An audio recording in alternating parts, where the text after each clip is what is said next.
Racing isn't easy, but experiencing it is. iRacing puts you in the driver's seat with the industry's leading sim racing game. Drive on laser scan replicas of the greatest racing circuits from around the world. Go head-to-head against other drivers chosen by skill-based matchmaking to ensure competitive racing at every level. Compete across all your favorite series. In officially licensed cars, engineered to deliver the most accurate driving experience possible.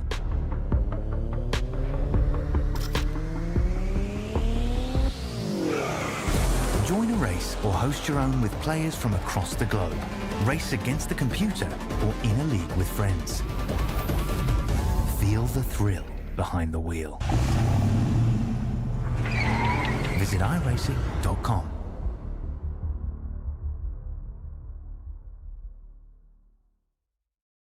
Your car is everything.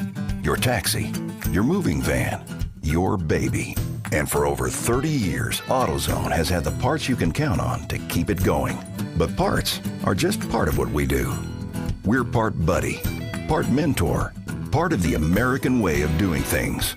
So whether you're Mr. DIY or a master mechanic, AutoZone has your back.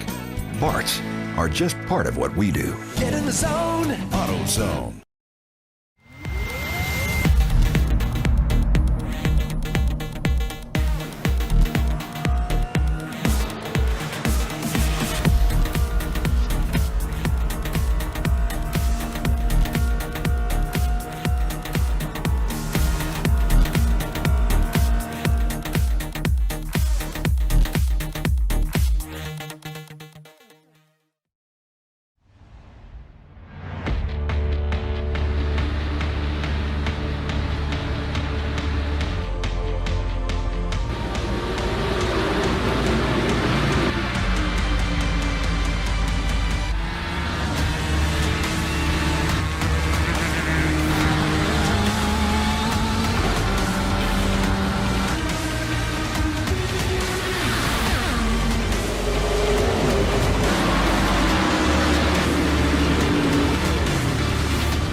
The truck, pushing the buttons, it's Kobe Jordan, and we're going to be bringing you the best 118 laps around Talladega that you've ever seen.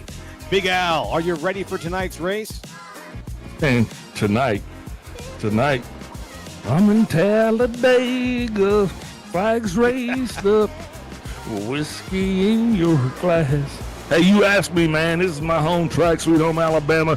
Got to give it up to Talladega, man, and I'm telling you what, this is not a race. This is Talladega. Okay, all right. I like the ceremony behind that. Sheldon, you and I were just here recently, it feels like. And what do you expect? We might get a little bit more of the same here? Some more, a little bit of green flag, a little bit of yellow flag? Well, a slightly smaller field tonight and more patient drivers than what we covered last night with the Wednesday night NIS over on Grid Vision. I'm expecting a little bit more of a calm, patient race, more of a save what you got, hold on, make a big step at the end kind of deal. Depends, of course, assuming that everybody keeps their tempers in check and lays off that right rear quarter panel when they're trying to bump draft each other. Everything should go clean, but you know, at a track like Talladega, 2.66 miles, 33 degrees up at the top of the banking, things can get pretty hairy with these guys with that loud pedal kicked in all the way. Yeah, that's very true. As you take a look at the conditions out here on the track right now and to look at the stages, it's 2.65 miles around here. Massive track. We're going to take a break at 25 and 42 before we get all the way up to 118. Only 4 sets of tires. across those 118 laps. So if we have a couple of yellow flags in there, these guys are going to have some decisions to make.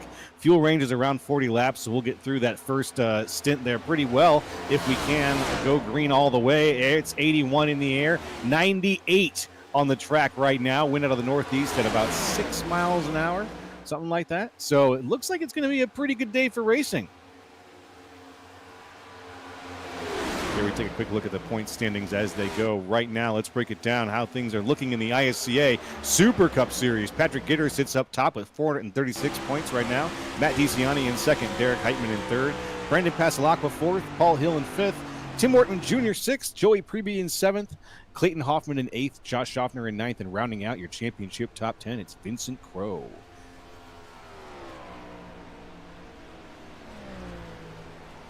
An interesting night tonight. This is a chance for somebody new to shine here. Missing a handful of guys this week here at Talladega. Not sure everything behind that, but gonna have a lot of guys out here hungry for their first win of the season. And Talladega with the draft, this is the great equalizer. A lot of guys can get out here and really make a good stab at getting a potential win that they couldn't get, at the mile and a half or the downforce tracks. That's very true. It's a different breed of racer that likes to tackle the super speedway, and we see them only rear their heads during moments like this. Some people will shy away from super speedway racing. I myself actually prefer super speedway over most short track racing. I don't know how you guys feel about that. Big Al, do you lean towards the super speedway or you lean towards the shorter track? Yeah, I'm gonna tell you what, man. The super speedways are like, it's in the car industry. Whenever you have like a President's Day sale or a Independence Day sale, all of the crazy folks come out, right? Like, and it's insane. You're like, where the hell do these people come from? That's what happens on a super speedway, because everybody thinks they can come out here tonight and just, man, I got a shot at winning. And you think about it, they do, because all you got to do is stay out of trouble, and then you get down to the last 10 laps, and hopefully you don't get wrecked. I mean, it's really a crapshoot, right? Traffic until the last 10, and then hopefully you don't get wrecked. Well, I want to hear a little bit more about going around Talladega if you've got a second, Al. I'd love for you to break down the keys to the race tonight. Man, keys to the race. First one, and this is going to be the big one. It's going to be avoid the big one. And what we mean when we say the big one, it's out there. It's going to happen. Super speedways like Talladega, you're not immune from it. And when it occurs, everybody's going to be listening to their spotter. Some guys are going to be going high, some guys are going to be going low, but everybody's going to be going crazy. And the big one is going to pop up at any time. So you're going to ask yourself, man, why aren't we just running single file? And they're going to run till they get restless, and then you just got to avoid that one. Next one's going to be drive for show. And what that means is you're going to drive this race for show, but you're going to pit for dough. And green flag conditions, and you do have a pretty good shot at green flag pit stops here at Talladega. And it's going to be all about getting that bad boy slowed down from 200 plus miles an hour, getting it down between those uprights, getting it on pit road in the right way, because you could definitely lose this race on pit road. And the last one is find your partner. Everybody comes into this thing, we say always, you dance with the one you brung, and you want to do that, but we go back to the next one there where we talk about avoiding the big one, and we go back to the one before that where we're talking about that pit road. Sometimes you're not going to be able to get linked up with your partner. Maybe he's gone, so you're going to have to be flexible with that. You're going to come into this thing, you're going to be in love, you're going to be married, but at the end of this thing, you're going to have to find the one that's going to get you across the line, and those, my friend, those are the keys to the race. Right. I like the little touch of romance there at the end of that. That's very good. We're going to have there's a small presentation I think that we're going to have to show here right about now. It is Anzac Day down in Australia, New Zealand area. And we've got a small video presentation that we'd like to show you guys in honor and appreciation for all of their service. So sit back, relax, and enjoy a little video presentation we've got for you here.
Racing isn't easy, but experiencing it is.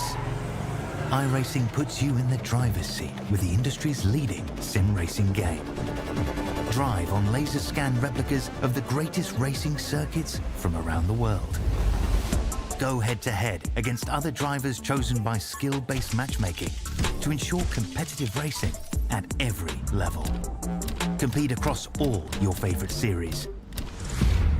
In officially licensed cars, engineered to deliver the most accurate driving experience possible.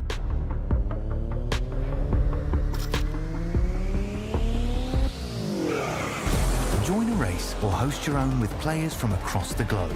Race against the computer or in a league with friends. Feel the thrill behind the wheel. Visit iRacing.com.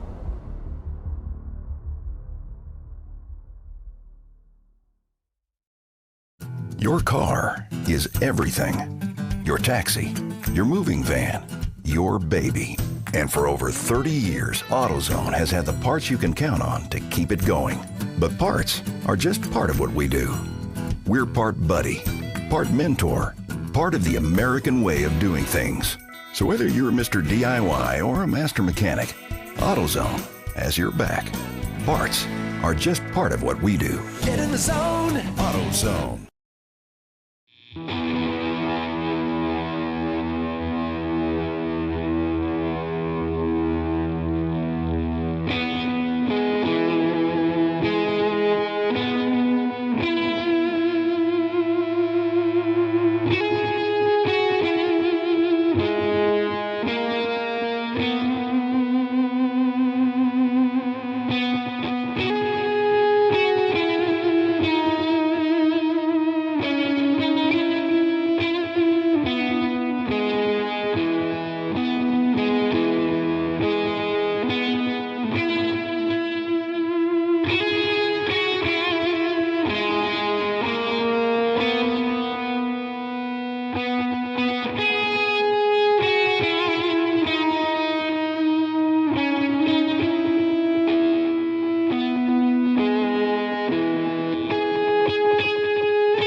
Race fans, it is time for those most famous words in motorsports.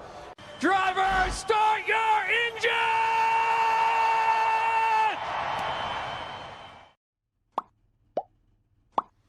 All right. We are back, folks, the ISCA Super Cup Series, and we're going to bring you the grid for tonight's race before we spoil it and tell you who we at the commentary booth think is going to win it all. So let's go ahead and take a look and break down who's going to be racing and bringing home the victory potentially tonight. Your pole position, that's going to be Randy Drumhiller in first place. Second, Mark Sanchez. Third, Charles Van Schook. Fourth, Nick King. Fifth, Richard Kleinman. Sixth, Vincent Crowe. Seventh, Sean Signor. Eighth, Greg Wachinski. Ninth, Jerry Walters. And 10th, Derek Jacobs. Take it away, Big Al. That's going to put Chuck Burley in 11th place with Jay Hone in 12th, 13th place shows Paul Ferdiani. I'm so sorry about that, Paul. And J.C. Evans beside him in 14th. 15th, Tim Wortman Jr. Jeremy Clapper Newell in 16th. 17th place is going to be Kenny Powell with Paul Osen in 18th. And 19th, we're going to have David Gervais with Alafune Oso Nocion in 20th. All right. Sounds like that final race here is one to really watch out for, but let's go ahead and talk about our picks for tonight's race. My pick for tonight's race actually ended up being, before I even realized it, our pole position sitter, Randy Drumhiller. So I'm going to go with Randy Drumhiller. How about you, Al? Man, I'm going to go with the new guy. He's not really new anymore, but Van Schwoek is going to be my pick. That's a good pick. Me personally, man, I'm about to go with his teammate, though. I think tonight's going to be a good night for Clean Hair Vinny. Got a bunch of guys in this field that's going to be happy to work with him. A bunch of them straight arrow cars stacked up here into this split. And a lot of the other teams kind of not showing up this week, so I'm going to put money on Mr. Crow. And down in the truck, Kobe Jordan, Down Under. What is it going to be? I think the one to watch tonight is going to be Tim Wortman Jr. Okay, Tim Wortman Jr., good pick. Also, was almost my pick, actually. I had this, but then something told me maybe Drumhiller was the way to go. But we'll see. We're all going to find out tonight. We've got different picks across the board. We've got about 20 racers going around, 20 gladiators who are going to be doing their absolute best here at Talladega to give you some exciting racing. So please, folks, if you're watching tonight's race for the first time, great to have you here. Go ahead and hit that like and subscribe. Hit the bell for us. If you're a long-time viewer, hey, welcome back. It's good to see you. We're going to really enjoy putting together this race for you as we do every week, and we hope you enjoy it. And also, for those folks at home, feel free to get in. We got to figure out the over-under on cautions, as well as you can post who your favorite is to win this thing tonight. Joe, what's your over-under on cautions for us here? I'll go with 4 across 118, minus the stage breaks, obviously. I'm going to go with 4. That's my call. All right, Sheldon, what do you got? Sheldon? I'm going to throw 2 on the board, man, because it's only going to take 1 or 2 wrecks for this field to really dwindle itself down into a situation where nobody can make any moves happen. So these guys are really going to want to keep what they've got under them and in one piece. I'm going with 2 cautions for that reason. All right, totally fair. And Kobe, what do you think? I think we're going to see maybe 4. Okay, somewhere around 4 also. That sounds good. So we got a nice blend here. I'm gonna pick 3. So we got 1, 2, 3, and 4. Those were the picks. 1, 2, 3, and 4 across the board. Not bad at all. Let's see. And who do we have? Yep, last week's winner, Tim Wortman Jr., I believe, right, was who won last week's race. At Las Vegas, we had a little for-fun race going on, and the week before that, the last championship standings race was at Bristol. So we had Derek Heitman back then, but let's see if we've got a few other names in here that we don't usually see. Paul Ferdiani, that's a new name. Charles Van Schook, he's been here only recently. Van Schook. Van Schook, yeah. Charles could be a huge spoiler for this thing here tonight, too. One guy that I'm going to keep my eyes on, though, a little bit of a dark horse pick for me, rolling off of that last roll. That 88 machine at David Gervais. I've seen him in official do some crazy stuff here at these super speedways and sneak some wins away from guys hitting way above his belt line.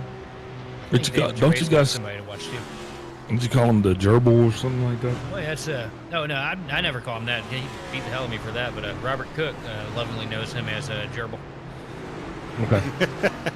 I won't call him it either, but it's good to know that there's that those nicknames are out there.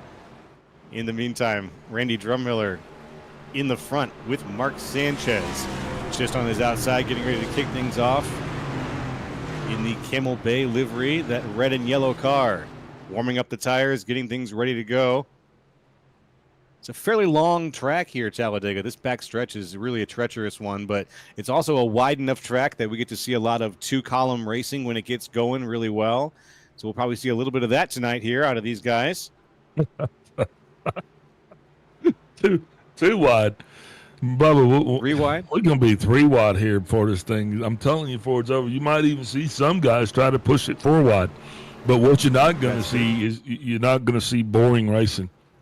if anything, these guys are going to be trying to figure out what line's going to work. And as we come here year after year, you know, guys try to make different lines work. Sometimes it's the high line, sometimes it's the low line. But the one line that I know will work that we very rarely see, that's a single file line. So let's try that one tonight. That would be an interesting situation. I think we might get some single file racing toward the end of the night, especially if we get a little bit of wrecking up in front. But we're going to see first how these guys like to kick things off here. So get ready, folks. Get on the edge of your seat. Go ahead and crack those drinks. Get those eyes peeled. It's about to kick off here on the ISCA Super Cup Series on this Thursday night here live from Talladega Super Speedway. Here comes the green flag zone. We're looking for it to start waving. Any second now, these guys are going to be kicking things off with Randy Drumhiller and Mark Sanchez at the front of the line. And we are go, go, go. Ooh, slow start for Drumhiller. Gets a bit of a boot right now from Van Schuck. Yeah, huge stack up on the bottom line. Going to open the door up for the two cars up top, Mark Sanchez and Nick King, to really be able to stretch their legs here and try to get an advantage coming through 1 and 2. It looks like Sanchez is going to stay up in the outside line. Here comes the 44 machine of Drumhiller with huge help behind with the double zero machine of Van Scheck. It looks like Vincent's already found his way to the back bumper of his teammate here. I think that's Vincent. Nah, it's going to be hard to tell. That's the 7 machine of Sean Signor. I believe in the blue and red right now. He's up on the top line. Tucked in right behind Nick King. Yeah, too much horse shampoo out here for me to keep up with it right now. Yeah, we are seeing that mane and tail livery, and I think at least one other one, right? That mane and tail always shines for me. Yeah, I do believe they Look have at this. 5 cars in the field this evening. So definitely a powerhouse team right now here in the ISCA Super Cup Series. So working side by side, Sanchez working the top line, trying to find some kind of way to get in front of the machine of Randy Drumhiller on the bottom. And a little bit of a heavy side draft here on the back straightaway, almost turned into a dicey mess, but everybody keeps it straight. And that's about the best you can hope for, is to keep it straight. We don't have that single file situation yet, like Big Al mentioned, which would really be the ideal situation here. No side drafting to worry about, no one to run into you or left hook you all of a sudden. Excuse me. In this case, though, we're still doing the 2 wide dance, and we've been doing it now for only 2 laps. Feels like we've been driving for almost an hour already. This is one of those tracks where each lap just feels like a drawn-out battle. But each one, so many things can happen, so many things can change. Let's see what happens. First thing that's happening right now, we've got a little bit of a change as Mark Sanchez comes down to the top. Excuse me, spoke too soon. He's back up. Yeah, Mark Sanchez definitely they're shuffling around trying to play the Pied Piper. He wants to figure out what line he wants to run, but one thing he doesn't want to do right now, he doesn't want to get shifted to the back. So he is going to play, he's going to pop down low, pop down high. He just doesn't want to get shuffled back. But the more he does that, guys, the more he risks that exact thing happening. And also the thing that Sanchez is doing here, too, is he's noting how strong the momentum is on the outside line.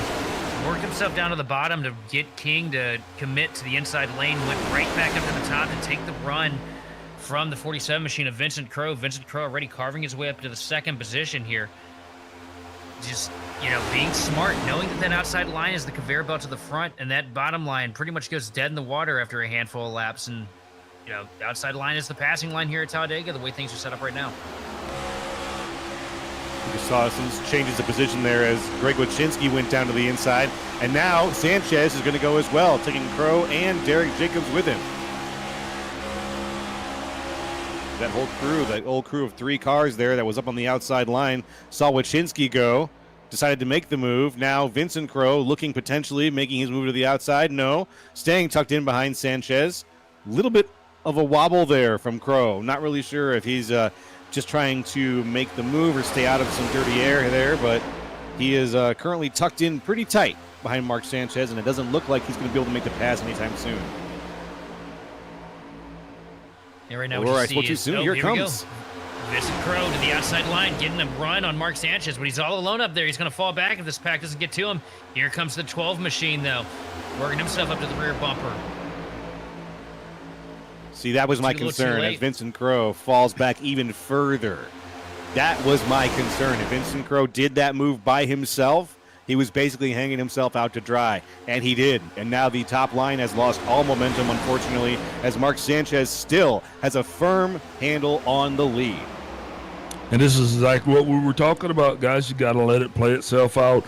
And in this exact scenario, it played itself out that the bottom line right now is going to emerge as the dominant line. Now, these guys up top, they're going to have to make a decision. Do you stick it up out top and do you wait until all of the ice melts? And then, no, you're going to have to get down eventually, because unless you get more guys up there, it's going to be hard to get another run to come back up front. But, hey, guys prove me wrong every week. That's why I keep talking. That's a good way to put it, man. That's a really good way to put it.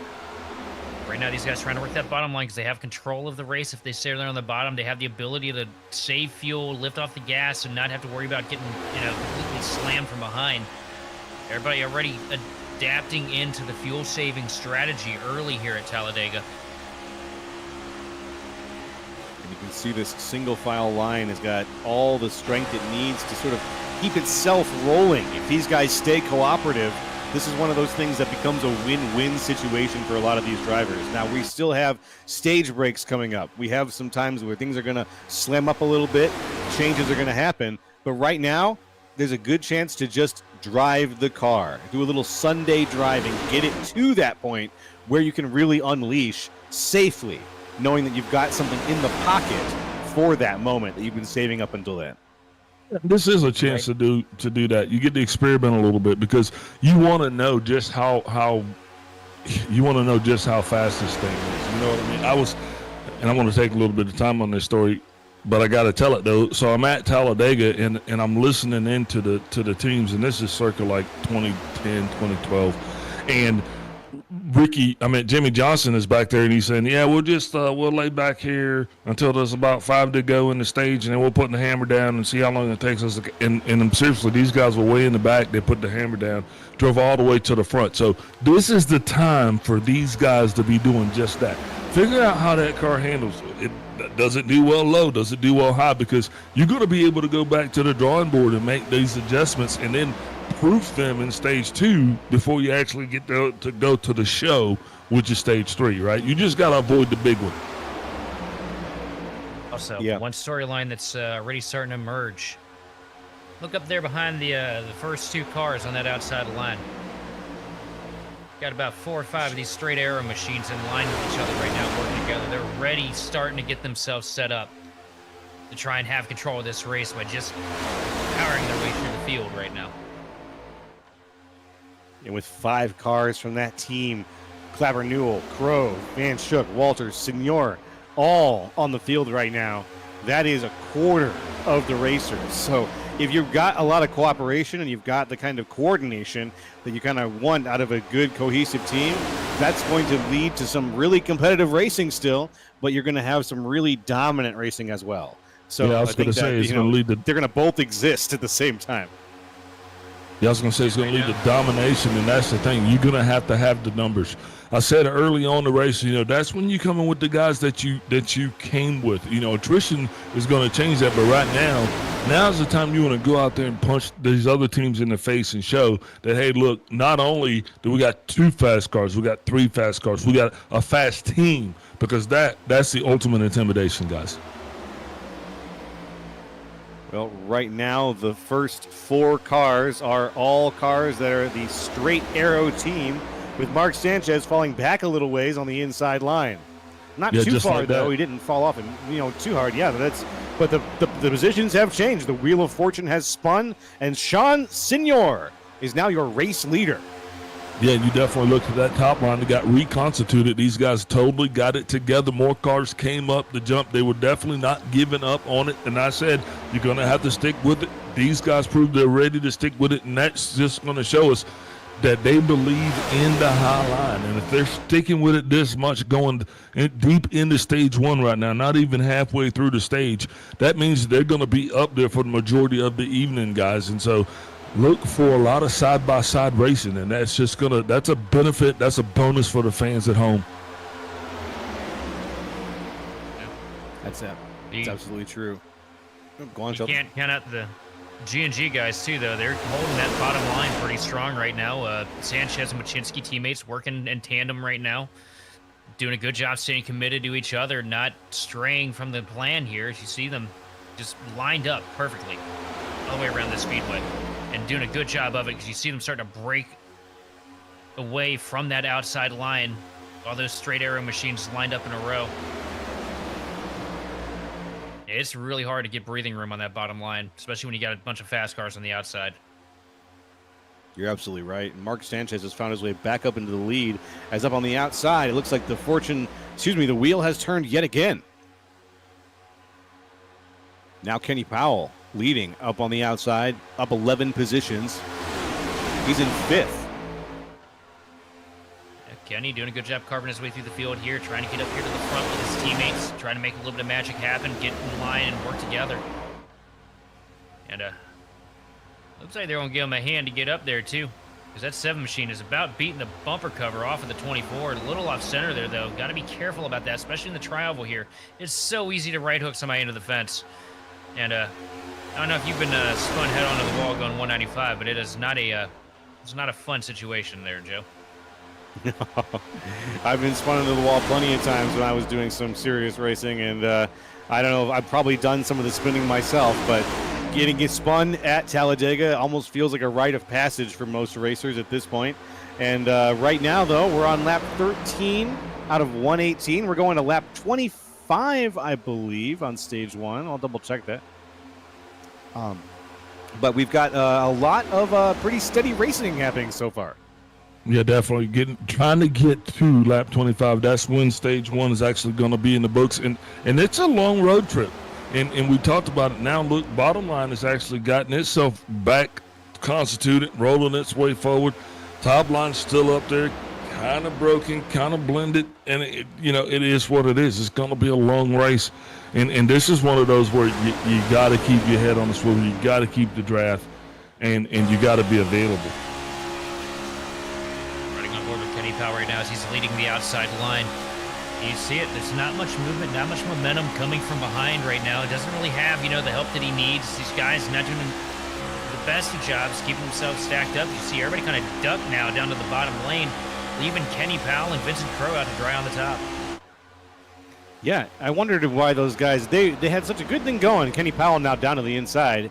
Those, the straight arrow guys, pardon me. Yeah, the straight arrow racing guys, they really had a solid line of cars going there, and it looks like those guys made the decision kind of on their own separately to dive back down to the inside and get in line with the bubble there that was forming. They could take advantage of the draft. So they did leave a few of their teammates out there, and one of their non-teammates as well, Kenny Powell. But Powell made the most of that situation. He got out there in front of those guys when they had momentum, used the momentum to get up just a little bit. He's still up 7 from where he started, and ended up getting down into a nice spot on the inside line, and up at the front, Mark Sanchez has held on to this thing. And then, and I got to give big shout out to Mark Sanchez. Sanchez had a solid race last week.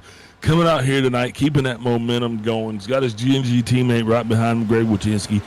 And then look, there's Derek Jacobs, a 27 car. And guys, if you've been following this series for a while, you know that the 27 car doesn't always have the best look, and he's not always the best in show.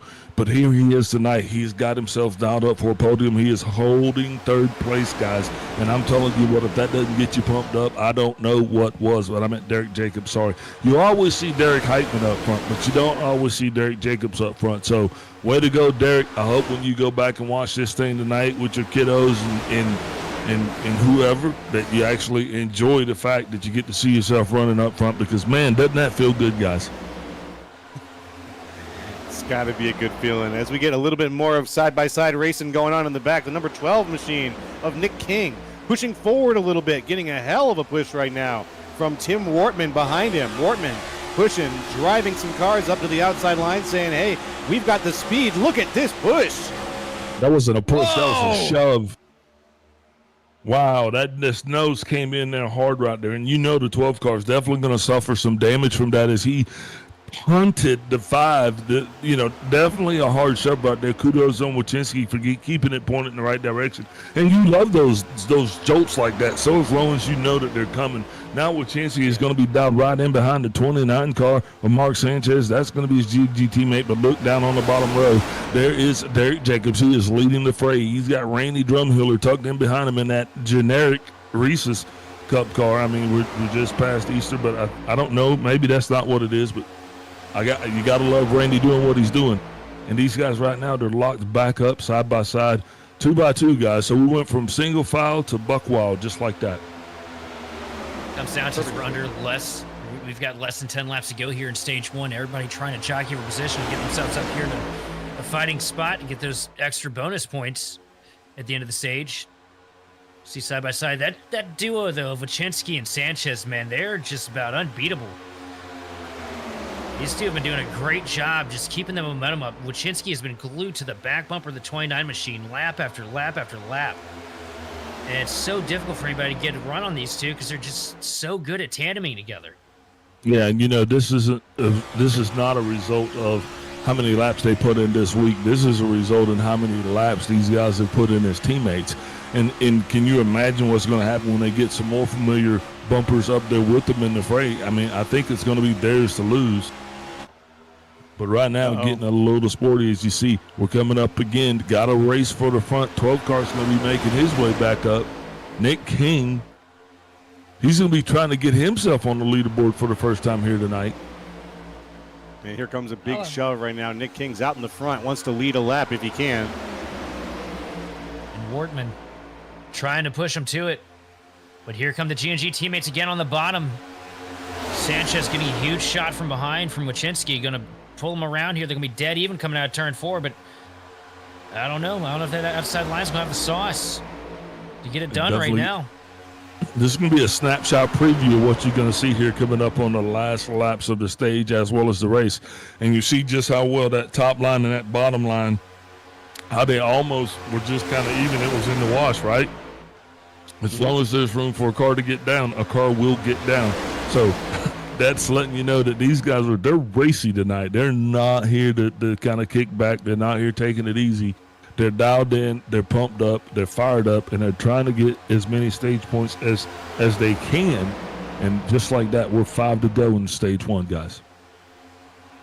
5 to go in stage 1, and these guys at the front, Nick King, Tim Wortman, have finally gotten a little bit of a handle on things up at the front as Mark Sanchez and Greg Wachinski cycle back a little bit on the inside line.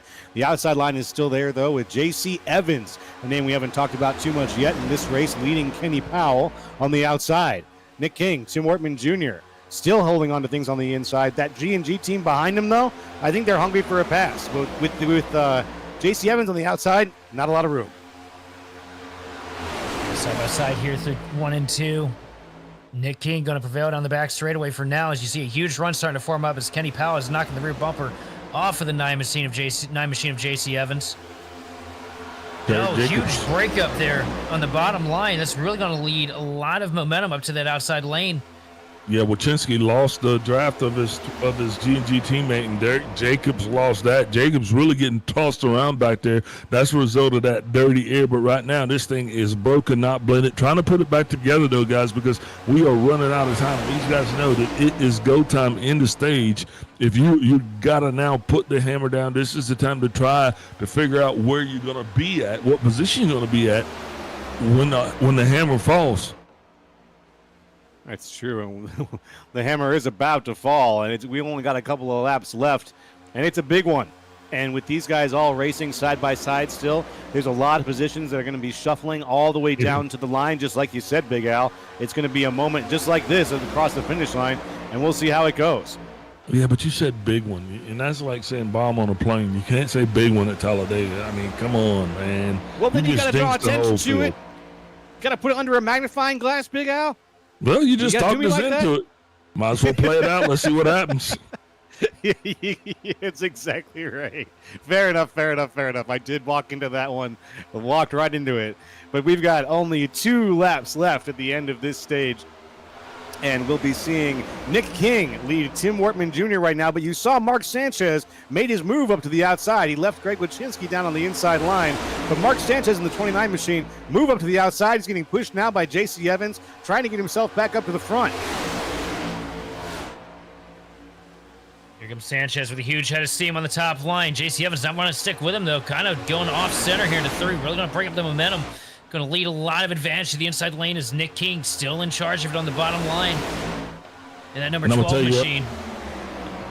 Looking at that 29 car right now, he looks like he is missing that connection that he had with the 5 car. So I would not be surprised if Sanchez didn't risk it to try to get back down in front of Wyszynski if Wyszynski doesn't go high. Because when those two were hooked up together, like you said, that was virtually an unbeatable team. But right now, that high line having a hard time trying to get it to go. And you can see that the 83 of Tim Wortman Jr., he is anxious. You know that he is going to hop right out there in front of the 12 of Nick King.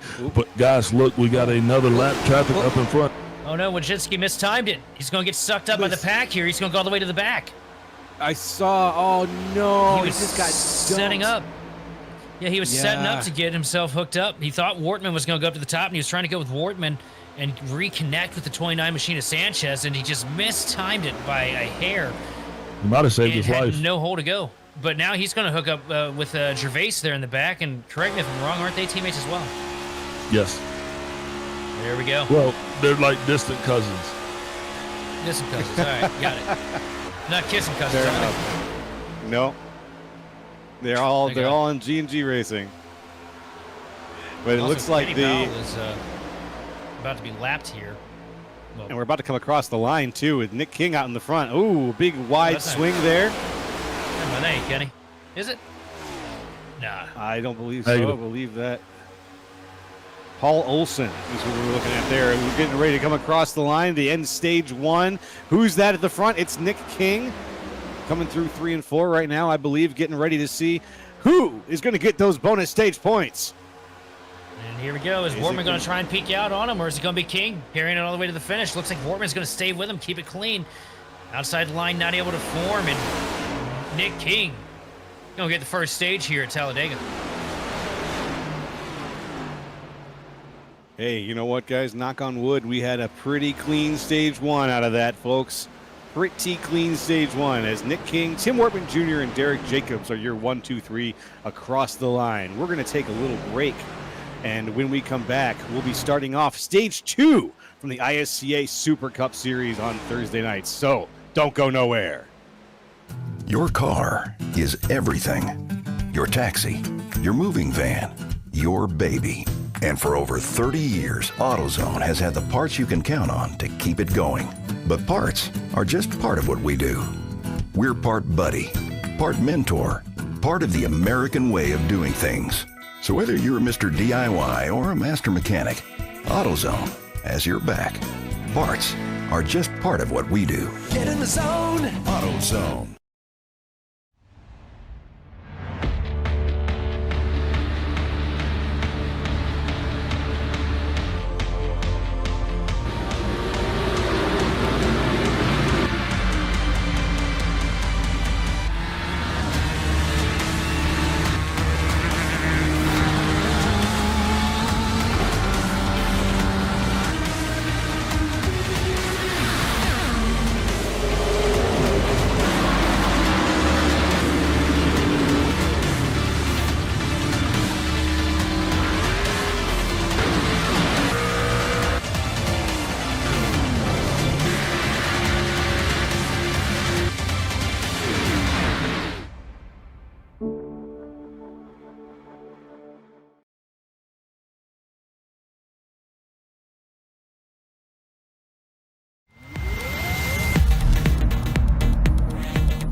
We're back, folks, to the ISCA Super Cup Series on Thursday nights, and we're at Talladega Super Speedway. What I think we're going to do is we're going to pull up Nick King, the winner of stage 1 in here as he's getting ready to put some tires on it and to put some gas in it. And let's see if we can figure out how he got to the end of that stage in first place with the help of his teammate, Tim Wortman Jr. So let me go ahead.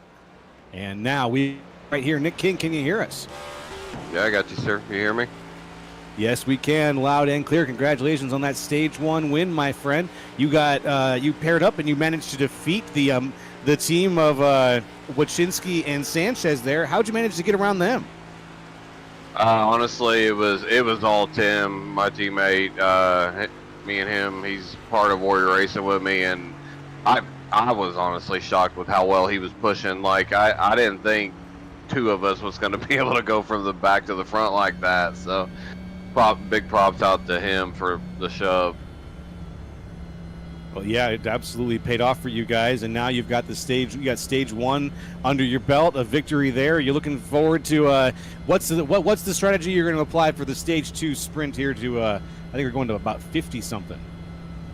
Yeah, I think we're gonna kind of hang out for a little bit, see how much they dice around a little bit, and then we'll see if we can get a Warrior 1-2 stages, and see if I can push Tim to get him a stage win.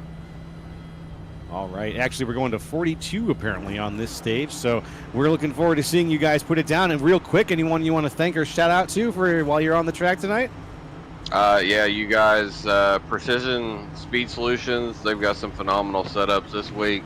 All my guys at Warrior Racing, Warrior Apps, and then my wife and my mom for always being supportive.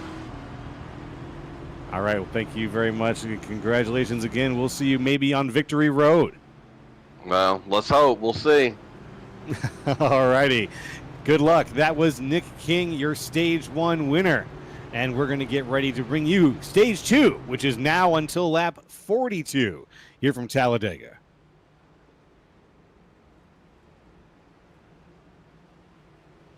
Look at that pace car getting things set up now. I think the lights are still on. Are they flashing? Yep. Oh, they're off. We're on 1 to green. Excuse me, I couldn't quite see that there. I need to put on my readers. That's right. Lights off on the pace car. Time to get it going again. We didn't pay the bills. Now it's time to bring back the thrills. Guys, stage 1 in the books. Really uneventful. I mean, guys, straight up racing double side by side. Nobody taking it easy.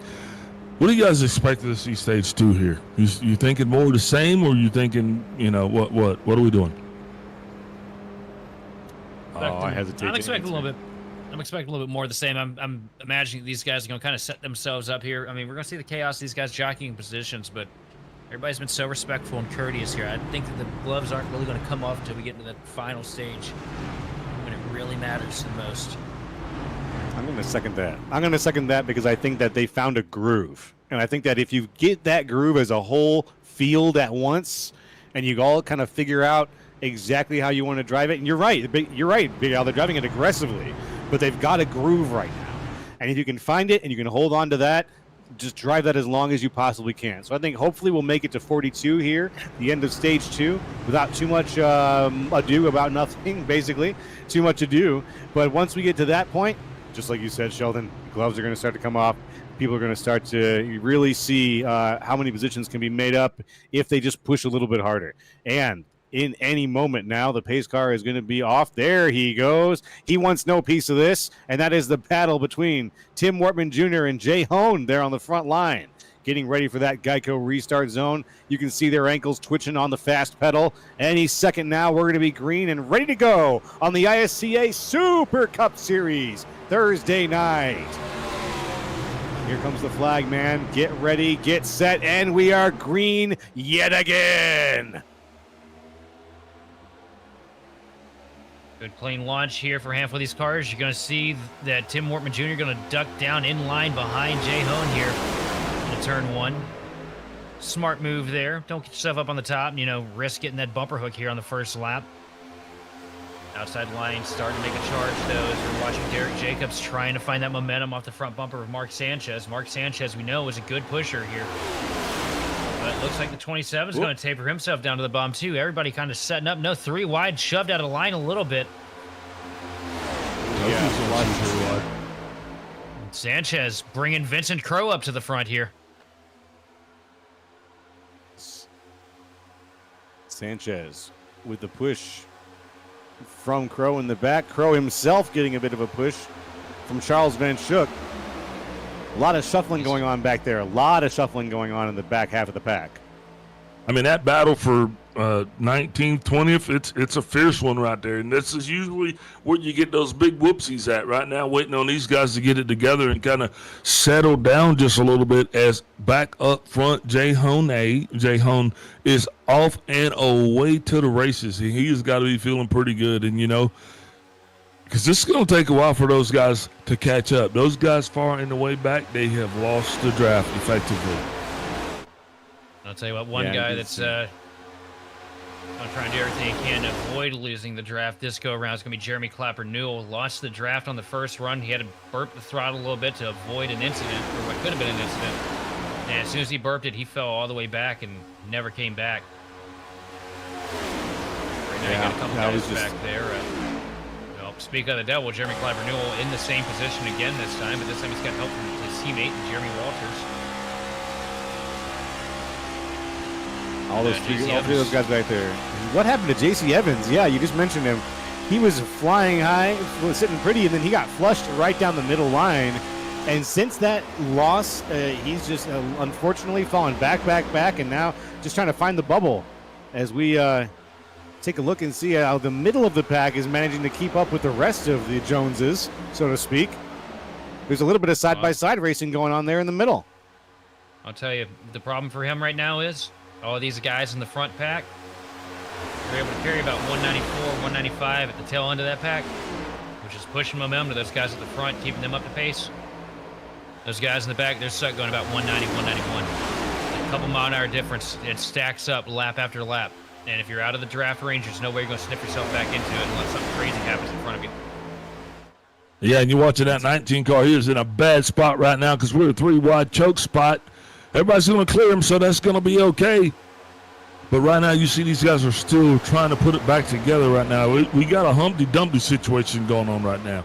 These guys were out there, and they were dogging it out there in stage 1, but come stage 2, it's a different drafting order, and these guys are trying to figure out. Everybody's trying to figure out where they fit in, and this is one of those situations where you got to get in where you fit in. Because one thing, if you guys know anything about draft racing, and please, because we got to talk about this, is you can't follow everybody. You can't draft with just anybody. Can I get a yeah?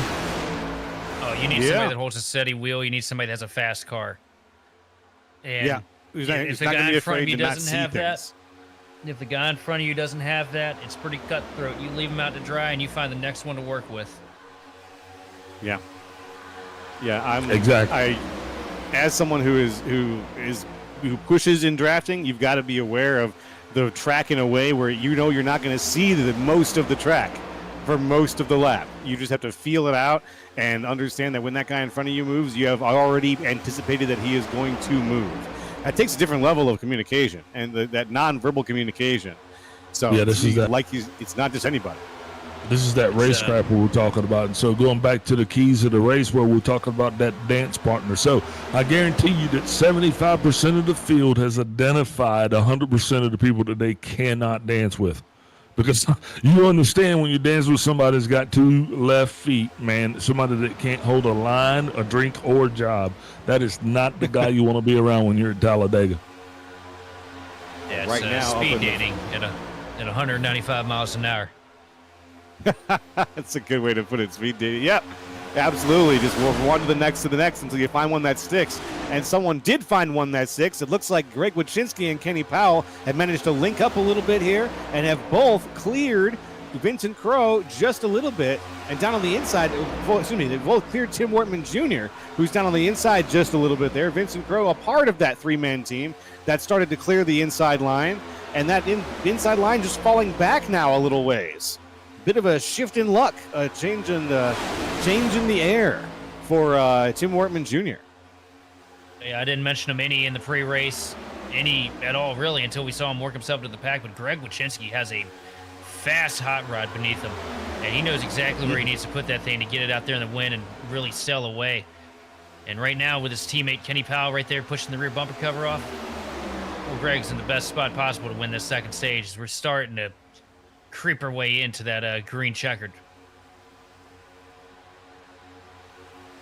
Greg Wyszynski is in an excellent spot right now. The two teammates there out in front, able to hold on to that outside line. A lot of momentum to be found there, too. We're on lap 37 out of 42. 5 laps left in stage 2. The cloud cover is starting to come out a little bit. The track has, I don't know if it's maybe cooled off or if it's heated up, because this racing has been pretty hot. Let's take a look if we can pull the conditions up really quick. I'm kind of curious into seeing only about 37 laps here into the race. Looks like the track temp has gotten a little bit warmer, actually, over the course, just a couple degrees. But we'll see what's going on as the race continues. Down to the inside now, Vincent Crowe makes the push, goes for the lead. He's got it by a nose, now by a car length. Vincent Crowe takes the lead. Yeah, it's not over yet, though. Here comes Greg Wyszynski. Has been now reconnected with his G&G teammate, Kenny Powell.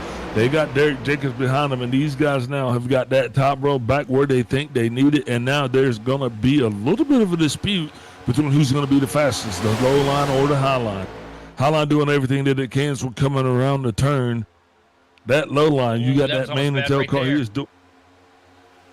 Oh, Kenny Powell just about got the right rear quarter panel. Wyszynski had to check off him there a little bit. Going to hurt the momentum down the back straightaway. But here comes the third car in line, the 27 machine of Jacobs. Going to come up to toe here, try and give these guys a shot into turn 3. So really going to open up the momentum. But that right there, that's the kind of mistake that could be detrimental to a lot of these guys. Good eye on Kenny to realize that he wasn't center and get himself off of the back bumper of his teammate there. Yeah, that's the last thing you want is someone pushing you that's off center, or the pusher pushing the pusher. You can push the pusher, but you got to make sure that the pusher is squared up, lined up. And speaking of that, what happened to Mark Sanchez? Oh, wow. That fall off is the fall off of the night. Mark Sanchez, our former race leader, well, I believe he was the pole position sitter, or no, he was close to it. That was Rennie Drumhiller. Mark Sanchez down 13 positions. That's what happens. You get off, you get out of line just a little bit, and you get pulled into that sucker hole, and next thing you know, you're waiting for the next line of cars to pick you up if they even want to. While you're talking about that, though, looks like he drug Drumhiller down with him, because Drumhiller's down in 14th. I think he did. Now, we'll see if this is a situation where, like you said, these guys are just biding their time, and they're just sitting back, waiting for their chance to turn around and climb their way back up through. But you're not going to climb through that gap. The gap that's formed is just not going to be climbable. Well, we're past go time now. Those that are going have already left. Maybe Mark Sanchez and Drumhiller's moving up really fast now, back up to the front. But maybe Mark Sanchez knows that we're going to have at least guaranteed one more yellow. Here he comes around the top. Here comes Wortman up on the outside line with help from the 12 machine. Last stage winner Nick King giving him a huge shot. This is what they were talking about during the break under yellow. Trying to get Wortman up here to the front. Looks like he's done everything he can to set himself up in this position. And here comes Wortman with a huge run. Going to pull a side draft on the 00 machine of Van Schaik and really break up the momentum on the inside lane. And look at that textbook super speedway racing. Dale would be proud of that. There they go, past them like they were standing still. Very, very good pass. The 12 of Nick King squarely in front of Vincent Crowe there saying, this is where we go. You're going to park right behind us for a little while, and you're going to have to eat our dust as they make a great pass. Pit road is closed for the stage here as they work themselves through 3 and 4. Down the front straightaway here. Wortman in control with Nick King helping him cross the line here. I do believe this right here would be the green and white. Nope, Sir. I'm wrong. It's actually the next lap. Oh, completion of. That was a boo-boo. Got excited, but here we go. Here comes Vincent Crowe with his dive up to the top now. He's going to bring his teammate with him. And a huge block coming from Wortman Jr., but Vincent Crowe's going to keep going to the top, and the inside line has now broken up. Here comes Vincent Crowe down the back straightaway with a huge head of steam, pulling 2 teammates with him. And they're going to get a huge jump into 3, and it looks like they're going to stay together. Vincent Crow in control through 3 and 4 here for the final time as we get ready to take the green-white checkered for the stage. They can be able to make it happen. Oh, and look at the green. Senor's going to dive down to the inside here at the start-finish line. Which is the one's going to take it? It's going to be a 3-white straight arrow finish here for stage 2, and it looks like Van Schaik is going to get it. Oh, we're going to...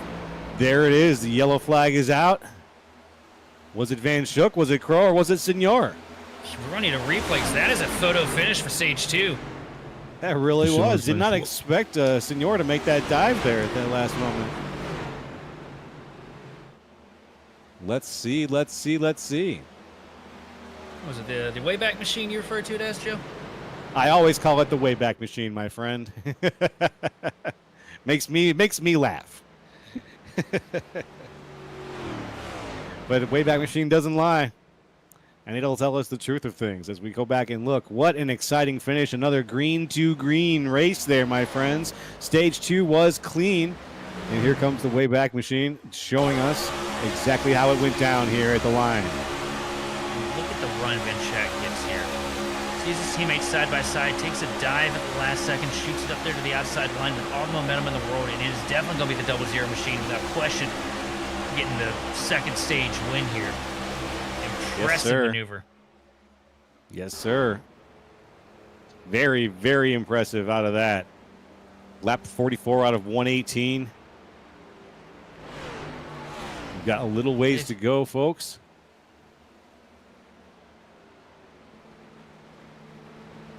Well, hey, with stage 2 in the books, guys, we'll take a brief step away, get a word from our sponsors. We'll be back with our stage 2 winner. Your car is everything. Your taxi, your moving van, your baby. And for over 30 years, AutoZone has had the parts you can count on to keep it going. But parts are just part of what we do. We're part buddy, part mentor, part of the American way of doing things. So whether you're Mr. DIY or a master mechanic, AutoZone has your back. Parts are just part of what we do. Get in the zone! AutoZone. Racing isn't easy, but experiencing it is.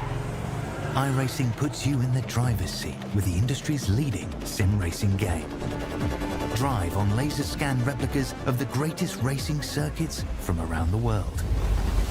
Go head-to-head against other drivers chosen by skill-based matchmaking to ensure competitive racing at every level. Compete across all your favorite series. In officially licensed cars, engineered to deliver the most accurate driving experience possible.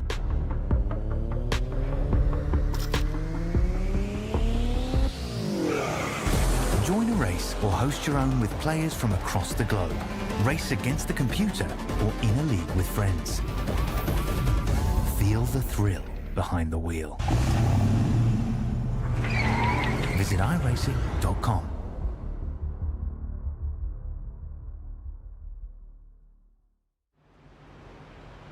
And we are back with continued coverage of tonight's race here at Talladega Super Speedway. I am joined in the booth by your Stage 2 winner, none other than Mr. Charles Van.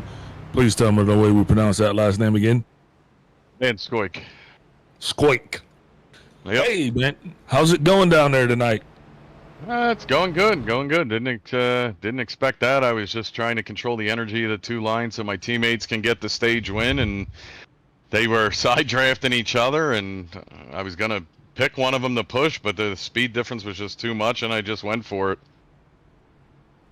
Yeah, man. You guys definitely seem to be having a lot of fun down there. That Ford is a hot rod. I mean, is that thing doing everything you wanted to do tonight? Oh yeah. I mean, it's I'm better pushing, better pushing than leading. So I'll drag back a little bit and then I'll work my way up. So, but yeah, it's doing what I want to do, and it's doing what I need it to do, and my teammates are working well. We're communicating. That's why I'm kind of hesitating, because they're in my ear talking in the team chat. Oh yeah, so this is definitely a team sport. You guys, are you guys planning on Taking tough. what's your strategy working together here as a team? Are you planning on maybe pushing a certain one to the front? You guys know whose cars are handling the best at this point? Just give us a little insight on that. Yeah, there's in my opinion, I'm probably the best pusher on this league. So as long as I can get to the end and push, if I have a chance to pop out and take a win, I'll always win for myself first. But if it comes down to pushing somebody, obviously my teammates will be the chosen one. So I'll be pushing them pretty hard. Yeah, roger that. Lights out on the pace car. Going to let you get back to it there. Congratulations on your Stage 2 victory. Hopefully we'll see you on the podium at the end of this thing. Yep, hopefully. That was your Stage 2 winner, Mr. Charles Duck Van Schwook. Yeah, I'll get it. I'm sure that we will. It's Van Scoik is how we pronounce that last name, and we will make sure to get that right. It is a fantastic last name, and I want to make sure that I get it right as well as someone whose last name gets butchered all the time. And I keep putting myself in a position to get it right, but yeah, that's why I butchered my own name here when we did the intro, because I figured how often you get a chance to butcher your own name. Right. I don't know if you caught that or you not. To announce yourself. I caught it. Yeah, a few times you get to announce yourself, you at least get a chance to have some fun with it, right? That's very true.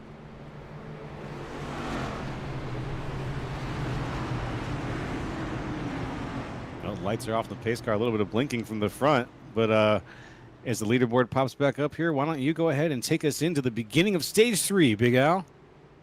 Pace car's down and away. Charles Van Scoik has the lead here. Charles is going to be down on the inside. He is going to be setting that tone right now. And that's one thing, this extended checkered flag here at Talladega causes these guys to move a little bit down as they move into the Geico restart zone. Off and away they are. Charles wasted no time to get it done. Top line, though, getting a very good, solid run. That straight arrow team looking pretty good. The 1-2 of Van Scoik and Sean Signor holding things on the 1-2 position. Signor giving the push now to Van Scoik. The two of them looking pretty good with David Gervais in third.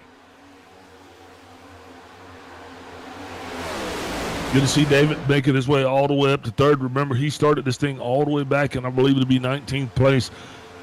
David, definitely a solid contender here. He's one of these guys that shows up week in and week out, coming here to the ISCA, man, throw his hat in the ring, and he actually is a solid performer. So if he actually decides to run this thing full time, I definitely expect to see him high in the point standings in the ISCA.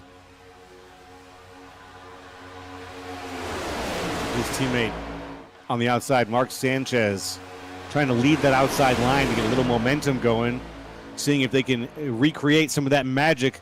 But as you recall, the magic of the outside line kind of dissolved here a little bit. And we find that the ISCA likes to run the inside a little bit for that maintained sense of speed. The outside's been good for passing, but when it comes to maintaining that sense of speed, it looks like people have been falling down to the inside more often than not.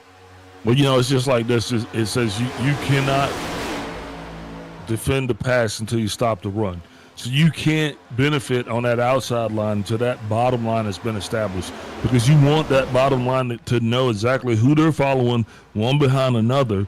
And once those guys are sold out to it, then you go out there and you can get a run to the outside. It's almost like, trying to get a guy to change his political views, if you will. Good luck there. Yeah, some guys they're just married to it. Some guys are married to the top side. And if you can make that car work, you're going to try to make it work in the line that you actually are favorable. And also, another thing is, like, you got to think about it for accident prevention. If you're down on that bottom line, sometimes at a track like this, there's really nowhere to go. When it happens, you're just along for the ride, really. Where if you're in that high line, it feels like you have a little bit more control over your destiny.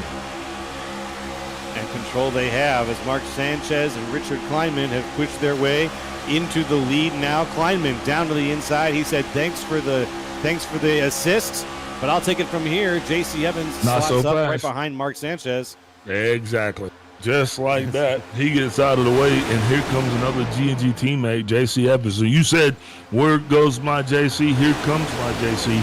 And J.C. is followed by none other than the 5. That's the Greg Wachinski car. Remember the 29 and the 5? That's the magic combination. That's what's going to keep you running here tonight as they all come down nicely to take control over that bottom line as well, kind of stopping that run, if you will. That's going to leave Randy Drumhiller up top here. He's going to be trying to figure out exactly what he is going to need to keep that thing running, and I don't think that's Randy Drumhiller.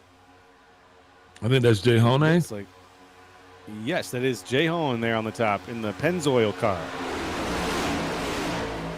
Look at that difference. And now with 3 wide, this is exactly what we're talking about, where these guys got so focused on racing each other that they forgot that they were actually supposed to still be racing, losing all of that momentum now, causing that middle row and that third row to just kind of break up and fall apart, where these guys up front, they're really going to get a solid run. They're doing exactly what they need to do. They're not fighting each other hard. They're just enjoying the draft, where farther back, these guys are still trying to establish dominance. But look, up high, we got ourselves a 2-car breakaway. That's the 83 of Tim Wortman Jr., also followed by Nick King in the 12 car. I believe both of these, or one of these guys is a stage winner. So I think they're pretty competent on what they got going on here tonight. Look at how powerful of a run these 2 cars are making on just their own. Get them hooked up with a few fast cars down there in the middle of the bottom lane. I mean, it's no surprise that these 2 have, pretty much made this race their playground since we dropped the green flag 52 laps ago. I was about to say just about the same thing. Those guys by themselves are holding on to some competitiveness that I didn't think they'd be able to hold on to, as the back is still shuffling around and there is still a lot of activity around the 12, 13, 14 positions. Those 2 cars up top, that Tim Wortman Jr. duo, they were doing pretty good. Back here up at the front, though, Mark Sanchez, J.C. Evans, leading things in a much calmer top 5, top 10.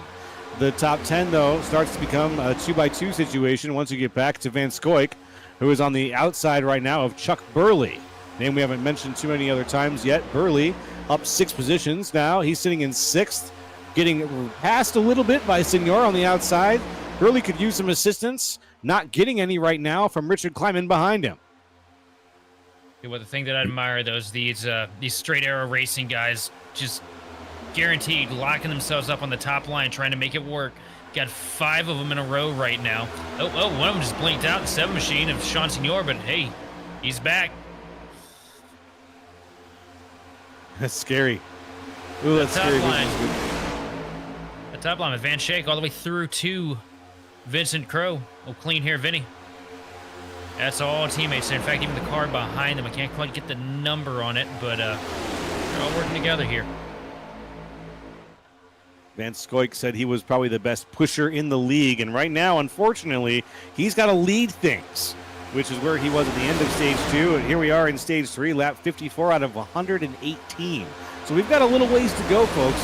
Van Scoik's going to need to find him out if he's as good of a pushy as he is a pusher, and right now, I think he's doing a pretty good job.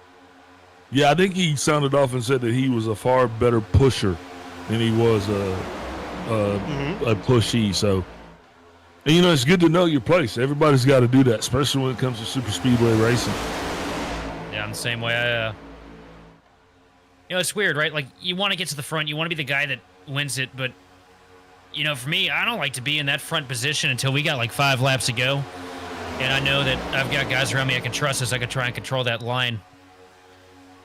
Yeah, exactly. This is one of those tracks where you're not going to win this thing. It's really the guy that's going to win this is going to be your best supporting actor or actress. That's the person that's going to win this for you, because you're out front, man, and you're going to do everything you can to make it wide, but it's really going to be about the people that are behind you.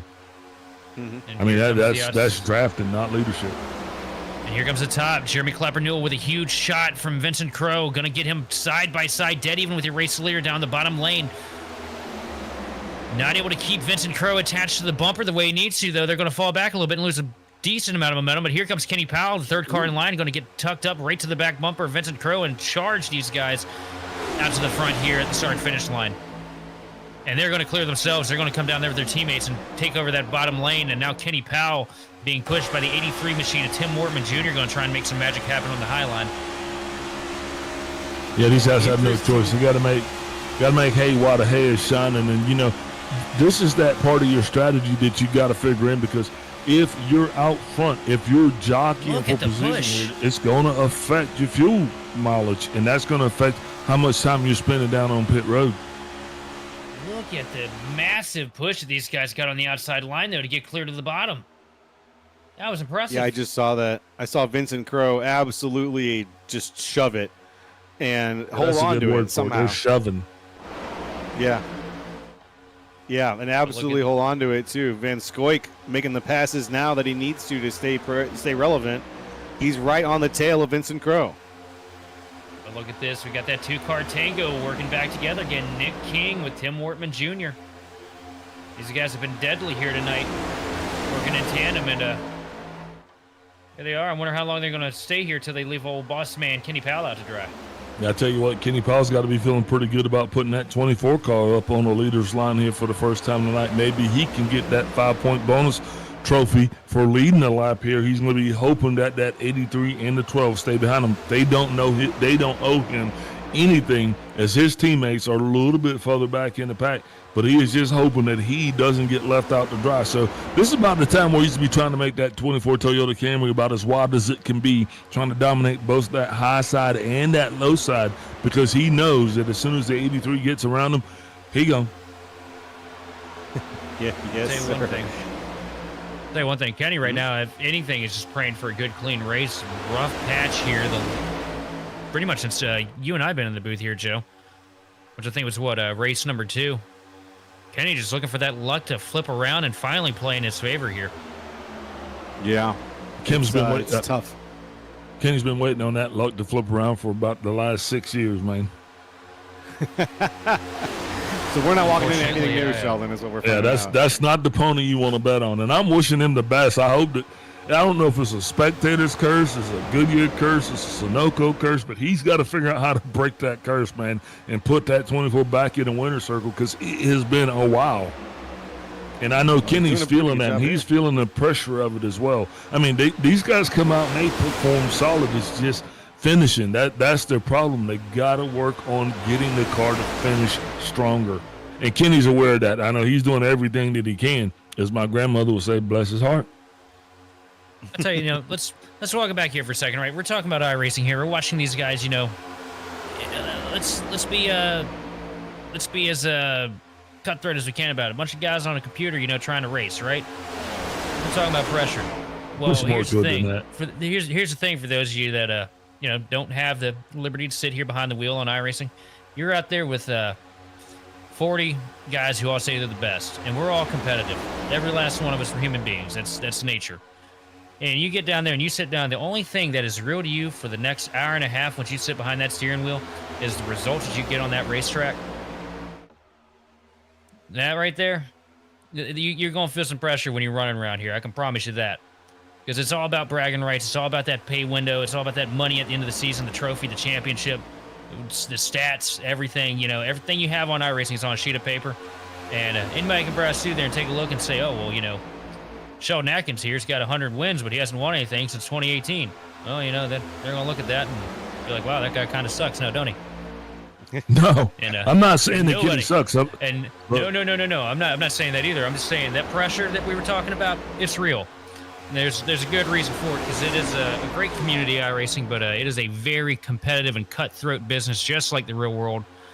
And what does it do? Same thing you see on Sunday.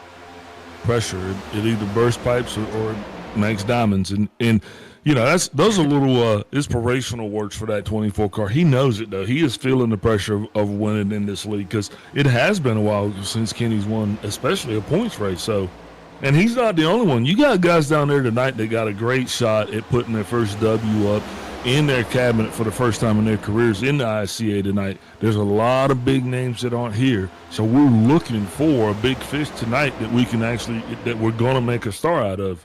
I mean, it's going to happen. It could be anybody. We just insert your name here. Hey, what, Kenny Powell, if he were to bring that thing home tonight in one piece, First car across the start finish line with the checker flag flying in the air. I don't think that there'd be a single person in this field tonight that'd be upset with that, because Kenny, one of the nicest guys in the iRacing garage, if you will. Always a friendly fella. So, and not just saying that because he pays us, saying that because, I've probably ran about 100,000 laps against the dude and official throughout the years. Yeah, you talking Never about hear. it too much, though. No, just gonna jinx him. Yeah, I'm jinxing the hell out of him now. He's either going to. Yeah, we got to adjust the telescope onto somebody else here, or else all his attention Kenny is going to sucks. definitely. Look, Kenny's. It's going to break his back. Hard luck, Joe. Kenny's an old a-hole, man. Well, let's. I'm trying to pull the bad juju off of Vincent Crow because I feel bad because I'm actually friends with the dude, and every time I talk about him, he ends up upside down in the catch fence, man. That's true. We just got to talk. We should just use numbers from now on. No names, just numbers. Just to avoid all the bad voodoo that we're throwing around here. But I don't think it seems like it's on actually us. been pretty good. I think these guys need to try harder, man. You can't put that on the commentators. Remember, That's fair. those that can't race, commentate. I'll tell you what, I've seen more wrecks from people trying harder than I've seen from people trying less. Yeah, plus this is that time of the race where you want the driver to be very smart, to be conservative, because this is the traffic part of the race. This is that boring part of the trip where everybody's asleep, and your only job is to just keep this thing between the lines and keep us alive to the end of it. You understand what I'm saying? And that proves to be the hardest thing to do.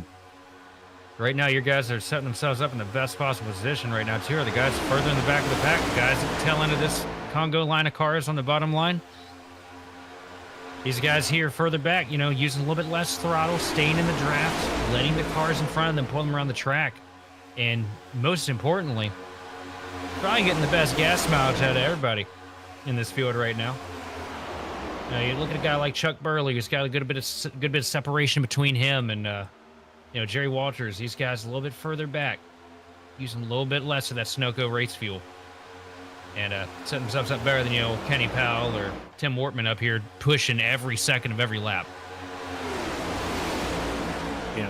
He must be doing some pretty heavy pushing right now. Kenny Powell, he's got some help from Tim Wortman Jr., but he has led a number of laps now on the inside, down at high speed, just tunneling through that air to create a nice pocket for the guys behind him to be able to drive through. That's going to be tough on your tires. It's going to be tough on your car, tough on your fuel mileage overall. So Kenny has got to be sweating it out as he leads the inside yet again as we go around lap 65. Less than 60, about 60 laps actually, to go now between here and the end of the race. And look who's trying to make that top line work right now. The 29 machine of Mark Sanchez pulled himself up to about the 5th position now, side by side with your pole sitter from this evening, the 19 machine. And Sanchez, I wouldn't count him out either. Look who he's got behind him. A handful of teammates. He's got Greg Wachinski right there behind him, as well as J.C. Evans. And we know how potent that combo is between Wachinski and Sanchez. And you got Kenny Powell up here at the lead. If that top line gets to cooking, Kenny will probably come up there and take a sniff of it and pull all of them up there to the front. Yeah, at some point you got to realize that this is not fortuitous. These guys are actually up front because they probably know what they're doing, especially on the super speedway, especially working together. And it's just a matter of time before these dots line up. And when they do, it's going to be exciting to see exactly how it shakes out. Kenny Powell definitely, he can feel these guys. They're talking to each other, and they know that he's coming. And right now, that when they get there, that high line is going to be the fast line, right?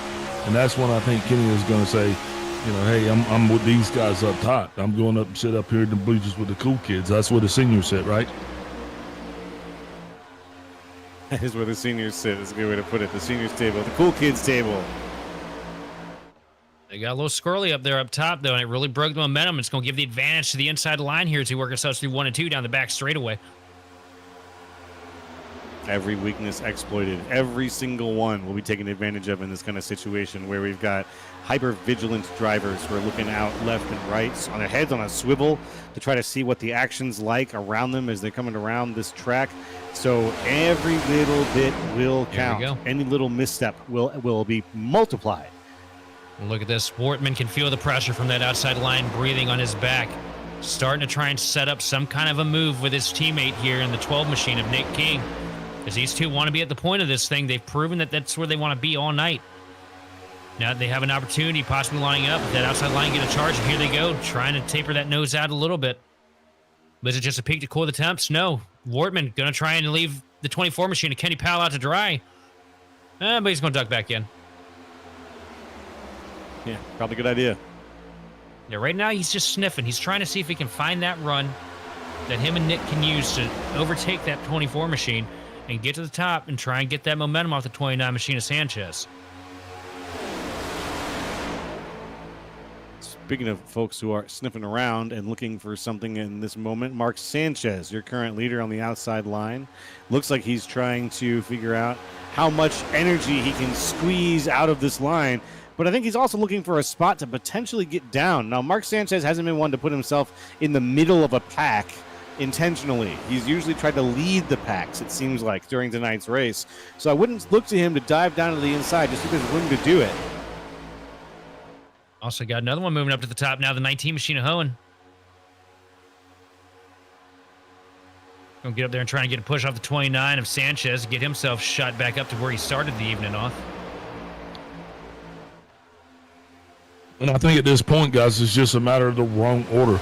Sanchez car being up front right now is probably not feeling the best. He's not the guy that should be leading in front of this thing. Maybe needs to drag the brakes a little bit, kind of bring that line in, get that pressure on each other, strengthen the draft so we can get that push. But he started to notice that, and you were absolutely right. He was trying to put himself in the not it position. Kenny Powell still out in front of this thing. Tim Wharton Jr. and Nick King in your 1, 2, 3 positions. As we cross into lap 70, here we are in the back stretch of lap 70 right now. Lap 70, and these guys definitely got to be thinking about fuel conservation because they're going to have to stop. Nobody's going to be able to make this thing the whole way through. So drivers in their mind now, looking at how many laps there are to go, they're thinking, hey, what's going to be the strategy for pit road? There have not been any cautions to come in, so nobody is back planning on cautions. Everybody, you're going to have to do this thing probably under green flag conditions. And that's the one thing most drivers don't get an opportunity to do because whether you're racing in the officials or the NIS, one thing you don't get a chance to do is green flag pit stops. It's going to happen here tonight. Knock on wood. Well, I'm doing that right now. And so drivers are they're right now, they're starting to come up with their strategy. Who am I going with? When am I going? You know, am I going with a big group? Am I going with a smaller group? But they got to figure out as the 19 of Jay Hone now finds himself washing back down the middle of the track, in the middle of the two lines. That's not going to end well. Yeah, these G&G guys just hung out the 19 machine. Oh, and Hohen trying to find a hole in front of the 27, but not able to get it. Doing everything he can to try and stop the bleeding here and get back into the pack. That was a bad position to try to do that, though. His peripheral was probably a little bit shot, but he almost made a very innocent situation much worse. Thankfully, yeah, 15 laps to go. 15 laps, I think, there are from their fuel window. So if you look at that. The G&G cars pretty much control the outside line with the addition of Hohen at the end. Maybe 10, 15 at the most, though, is what I think we're looking at before we start to see green flag pit stops. And that, guys, that's going to change the whole strategy here because you got your best possibility of having a caution when these guys actually try to come down here under the green flag pit stops. And the next thing is, you know that. So are you going to try to stay out longer? Or are you going to try to actually hope that the caution comes out and it'll spare you the expense of coming down under the clock? I mean, there's a lot of things that are going on in these guys' head right now.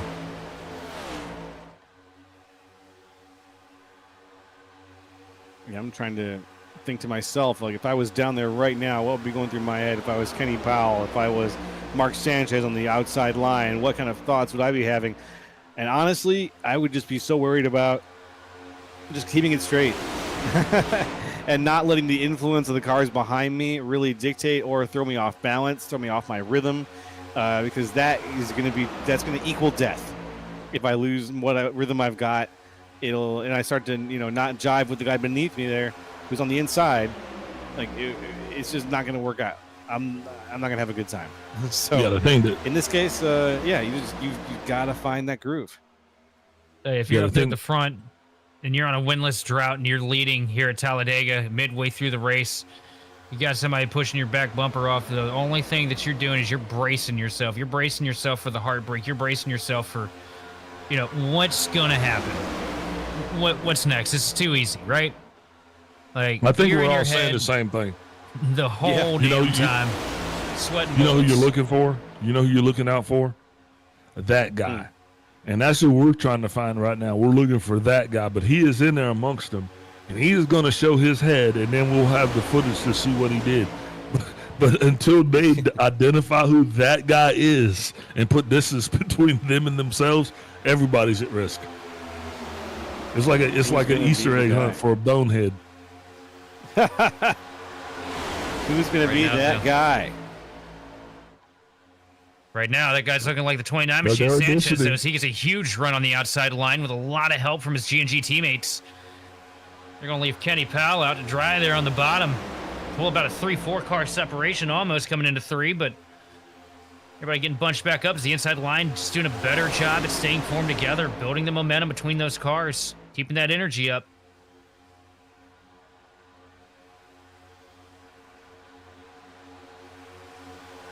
Yeah, indeed, we'll continue to watch this thing as the laps to go continue to count down. 44 laps to go. Guys, what do you think? You think we should stop now, get a brief break there on the green flag conditions with our commercial break so we can come back and finish this thing before green flag pit stops? Yeah, let's do that. We'll take a break for our sponsors. We'll come back here. Grand idea. And we'll give you continued coverage all the way through the flags on this thing. So we'll be right back after these words. Racing isn't easy, but experiencing it is. iRacing puts you in the driver's seat with the industry's leading sim racing game. Drive on laser scan replicas of the greatest racing circuits from around the world. Go head-to-head against other drivers chosen by skill-based matchmaking to ensure competitive racing at every level. Compete across all your favorite series. In officially licensed cars, engineered to deliver the most accurate driving experience possible.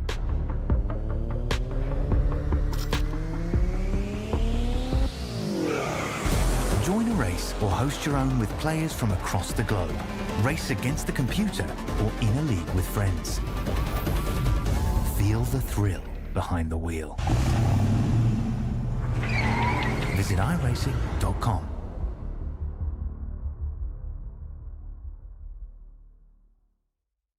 Your car is everything. Your taxi, your moving van, your baby. And for over 30 years, AutoZone has had the parts you can count on to keep it going. But parts are just part of what we do. We're part buddy, part mentor, part of the American way of doing things. So whether you're Mr. DIY or a master mechanic, AutoZone has your back. Parts are just part of what we do. Get in the zone. AutoZone.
We are back at the ISCA Super Cup Series. It's Thursday night, it's Talladega, and we've got just a little more racing left, so we figured we'd chime back in and grace you all with our beautiful voices yet again as we go around lap 80 of 118. Just a few laps left, and just metaphorically a few laps left. Hear me out. But it's getting a little wild out here, isn't it, boys? Yeah, it's a horse show. Over there. Yeah. Looks a little bit crazy. Kenny Powell right now still leading things with Tim Wharton Jr. right behind him. Nick King in third, holding on to the front. There's about 5 cars out there who have been holding on to this pace for quite some time. Kenny Powell has been leading this for a little bit. He's up 16 positions, the hardest charger of the night. Actually, he started the race back almost completely at the end of this line, and now he's here up at the front leading things in his Toyota, looking really, really sharp. Tim Wortman Jr., of course, was working with Nick King, and they are still working together, also trying to hold on to things here and just looking really, really fly out there in the front. Right now, if you look at the line, everybody's starting to get single file. Now, what does that mean? I don't know what it means, man. Either it means that there's no sense of racing right now, or it means it's almost time for green flag pit stops. The fact that they're doubled up, we have less than half of what they've gone left in this stint. I do believe we are getting close. And there it is. Like Cars. Looks like this thing's going to go down in an iteration of 2 runs. First run going down right now. Yeah, a couple of names in that are very, very, a couple prominent names out of that crew. We got Vincent Crowe, who was up in the front a little bit. Van Scoik, who is also up in the front a little bit. Some strong drivers. The straight arrow racing cars dove it in that time. Oh, it's true. That is all of straight arrow. Yeah, all straight as an arrow guys coming down there. So that means that the rest of these guys are starting to judge, and they're not going to wait too long. So don't be surprised as you see this next group start to come down right now. Here's their chance. Let's see who's going. Kenny Powell leading them down. Everybody trying to get it down under speed, trying not to make contact, narrowing it down from 4, 5 lanes to 2. Looks like everybody's in clean. No brake lockups now. Is anybody going to be stuck outside of the box flags here? Everybody made it in clean and green, both iterations, no black flags, guys. So that's great, ladies and gentlemen. We can't promise you anything. We can't deliver anything better than that, than green flag pit stops. I mean, you're welcome. Well, one person we don't need to say thank you to right now is Paul Ferdiani, who is still out on the racetrack, still putting down laps. His last pit lap was lap 44. And he is still holding on to it out there. He will have to come down at some point. But Paul Ferdiani has said, nope, I'm going to stay out and maybe just get that lap lead bonus if I can get it. Yeah, but the problem with that is he's going to find himself in a situation by which he's going to have to find a draft. And it's hard enough to keep the draft that's out there, the main pack draft. These guys now, they're going to be starting to try to put themselves back together. And we'll start to figure out here who is actually leading this thing. But now you're going to find yourself put back, and you'll understand exactly what the task is going to be and how many people you're going to have to pass to get up there. And unfortunately for that 66 car, I mean, his number is going to be a little bit bigger, I think, than he wants to chew on. That second pack of cars, they did not stay formed up as well as the first pack that pit. You can see it already. The straight arrow machines already starting to cut their way through as they drive themselves past David Gervais and Greg Wyszynski. And these guys are going to want to be hoping that they can actually get down. Greg Wyszynski goes high, but they're just hoping that they can do. He should have let the car that's on his high side go by, because that car would have caught the draft faster than he would, and they would have had a better chance of actually catching those guys. But Greg's actually blocking those guys, so I think they're actually going to lose the draft, and that's going to make it even harder for those guys to actually advance. Yeah, that was actually his G&G teammate, the 29 car he kind of stepped out in front of. And look, Greg, I'm just talking smack because I don't know no better. Definitely setting themselves behind the 8-ball, though, right now, as they're losing steady ground to that second pack of cars there. I just think with, 1, 2, 3, 4, 5 cars lined up here like this, it's gonna be a tough sell for anybody to really be able to get out here and do anything against them. Because you got 2 breakaways that are essentially going to become one. And just like that, here it comes. And once they go by these guys, they're going to get a little bit of a freight train effect, and that's going to suck in the 83 and the 24. Now, the best thing that Wojcinski has going for him is that the tail end of that freight train is going to be the 24 car. So he can actually drag his brakes a little bit or get out of line to slow that pack down once they get in line, and that'll actually help those guys catch up as well. It's like I talk like I know what the heck I'm talking about. Ladies and gentlemen, I'm a dumbass. Self-declared. Don't worry. I'm out here faking it till I make it, Big Al, so don't worry. You're in good company. Yeah. I'm like, man, this guy, I have no clue what I'm saying. But that's essentially what's going on. Now you see Wojcinski falls way to the back of that pack. He's going to be trying to keep the draft as well. Once again, I think it's one of those things where, well, that's not Wojcinski. Who fell back to the back? It's Kenny Powell there with the tone of the first back. But Wojcinski, I think his bet's made. I don't think he's going to be able to catch these guys without a caution. You got 5 really fast cars lined up with 2 additional quick machines right behind them. And you see how difficult it is for Kenny alone to stay attached to the draft right now, being the last car in that line.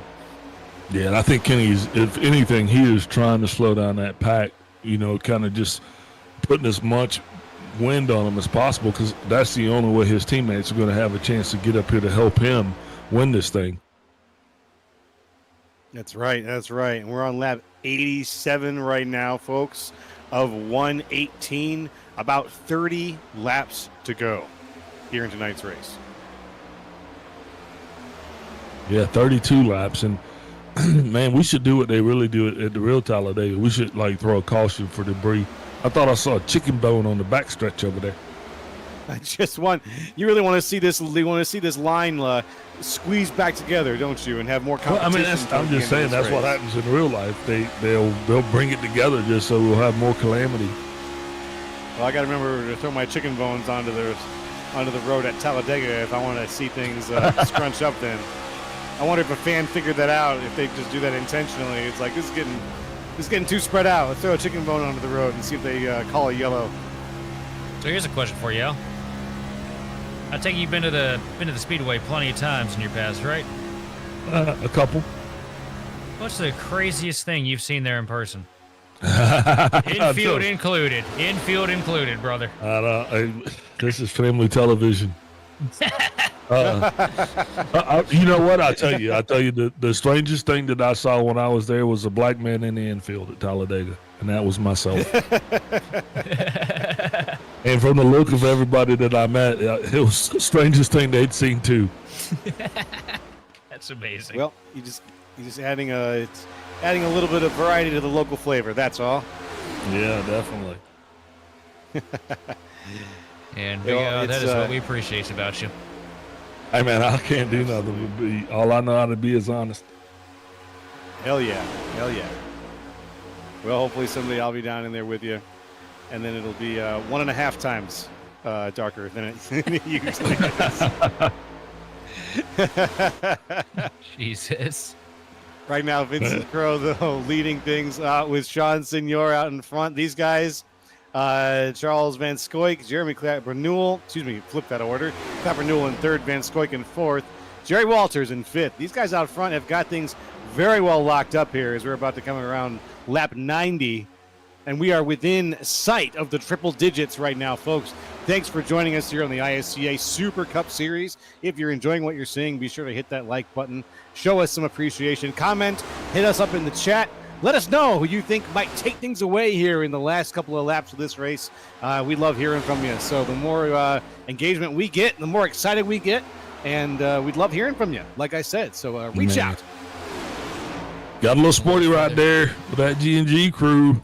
For whatever reason, they tried to put things where they didn't belong, and next thing you know, one guy got out of line. But they almost just took out their whole selves like they did, I think, last week. G&G guys, they kind of got to break that. That's one habit they do need to break. They got to break the habit of taking themselves out. 28 laps to go here at Talladega, though. pay window is starting to open up. These guys trying to do anything they can to bring something to these straight arrow machines that have the first 5 spots on pretty much lock right now.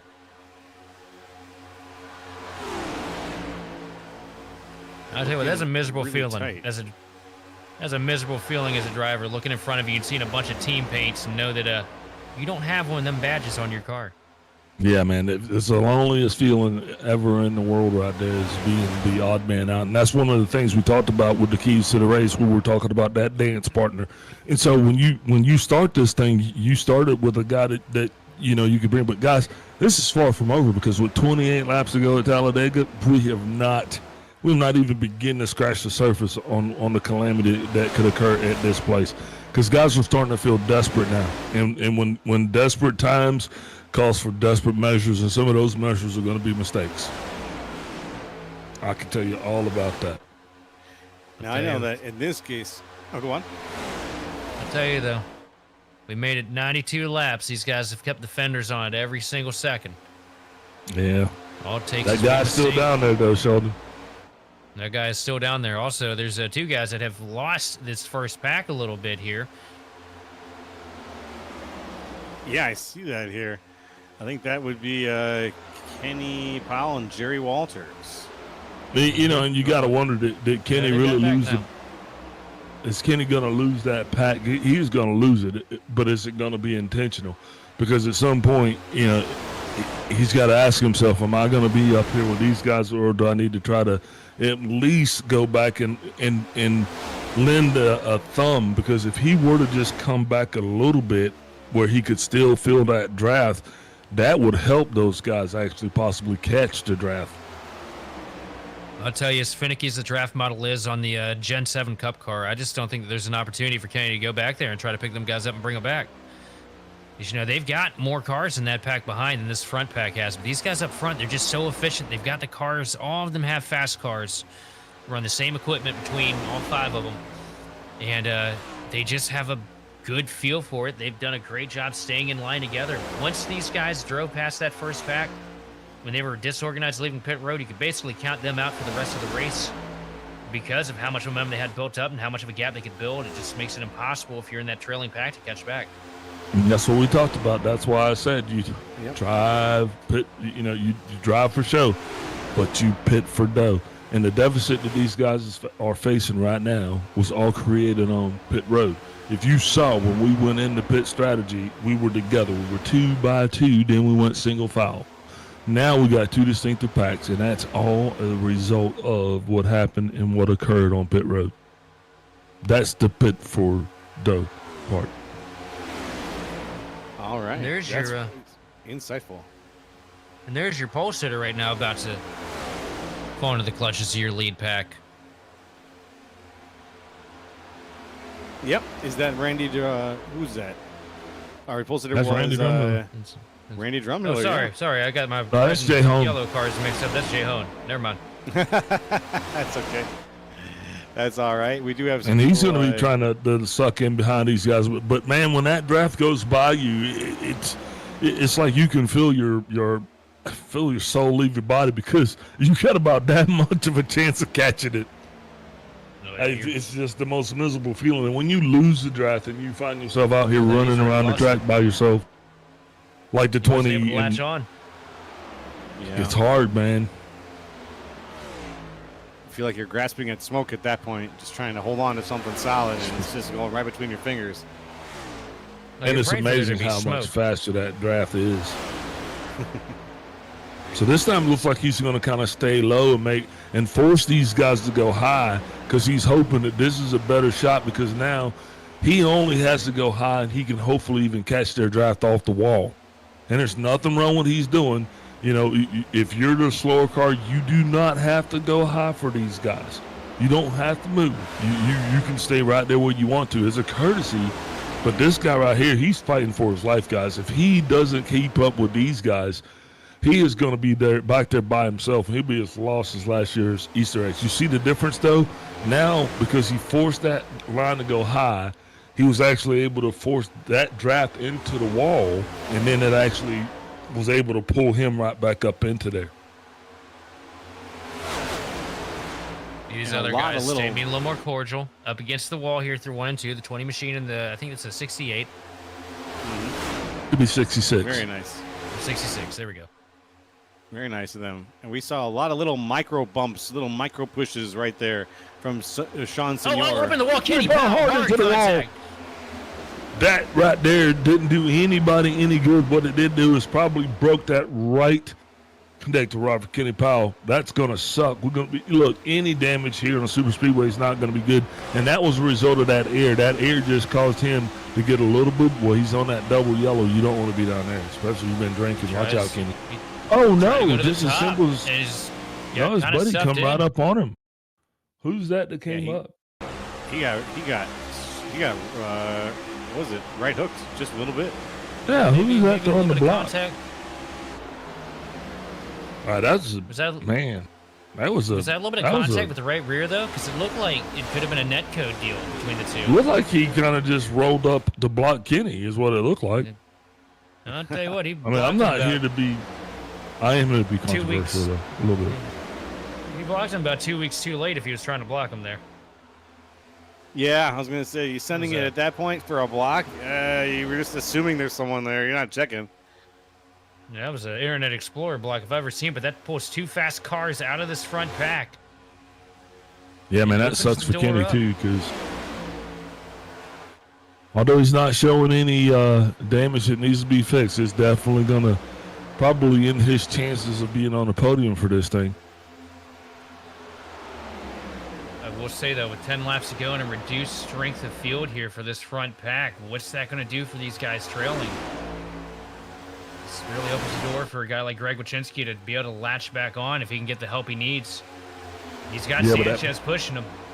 But that backpack though is, I mean, that's more broken than my grandma's Berlin ace last Easter. But they're not gonna catch them until they get themselves situated. Right now they're 2x2 by 10 back there, and that's not the way. That's not the formula.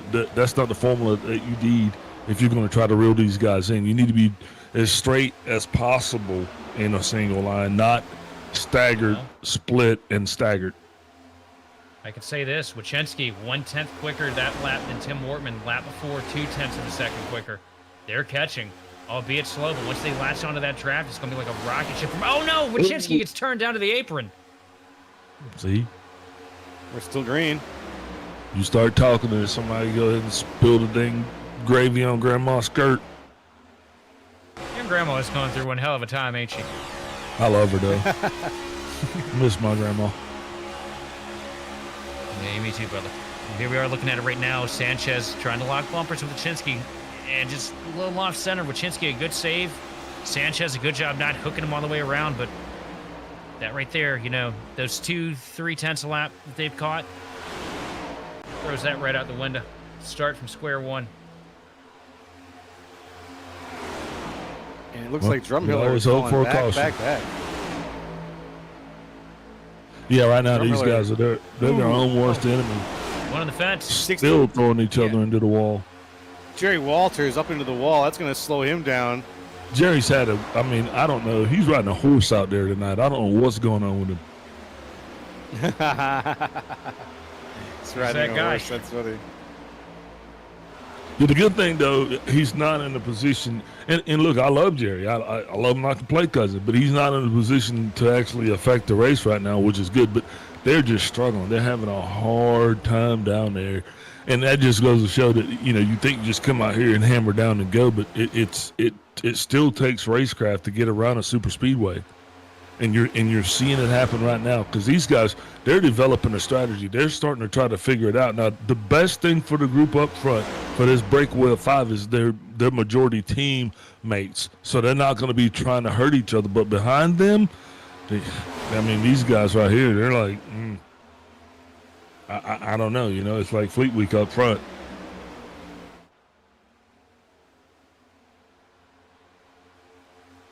Eyes on the situation up front. It's pretty static. These guys are going to be driving things probably for the next several laps unless there's a self-spin or a traffic from a lapped car. The top 5 right now have got things, the top 6, have got things pretty well locked. Oh, the top 5. The 6th car is Mark Sanchez, who's a little ways back, about 3.5 seconds off of that top 5 group. David Gervais just got kicked out, and I think he got kicked out. I don't think he picked that one up. You think he pulled out the cool down? I think he pulled out to try it because he knew that the lap times were a lot slower with David Gervais being the pushing car to Mark Sanchez, as opposed to when Wyszynski was leading this back. I think he was pulling out to let good heads up, Wyszynski and Sanchez, have the opportunity to lock bumpers. Yeah, those have been the fastest 2 guys together here all night, and now that they are back together, they're stronger together. So, good heads up there. Good call by you, Sheldon. Good move by David. And that just shows experience, right? Yeah, just listening to it too. I've got my, on my side of things, I've got my camera focused on Sanchez right now, and the RPM surge that he had once Wyszynski got to his back bumper compared to when Gervais was pushing him was huge. Jumped the car up another 200 or so RPM over what it was sitting at before, which that means cars going a little bit quicker, right? Means we're closing time. But we are running out of time all at the same time. Yeah, I wish we had more time. But the good thing for these guys is Talladega 15 laps ago. If we could do the math on how many cautions have been thrown at Talladega 15 laps ago, I think it would blow people's minds. Well, if you got a beer I'm can, gonna have to look that up. Yeah, check it off. Eventually. Let's see what happens. Eventually. Second row still doing everything it can. These guys are now back together, locked in. Sanchez being pushed by Greg Wyszynski. Wyszynski doing now. Wyszynski looks like he's getting a little bit of a breather, letting some air come across the nose there, cool down that number 5 G&G car. But now these two are going to be connected again. And Wyszynski has been shoving Sanchez. And Sanchez is a heck of a bull rider.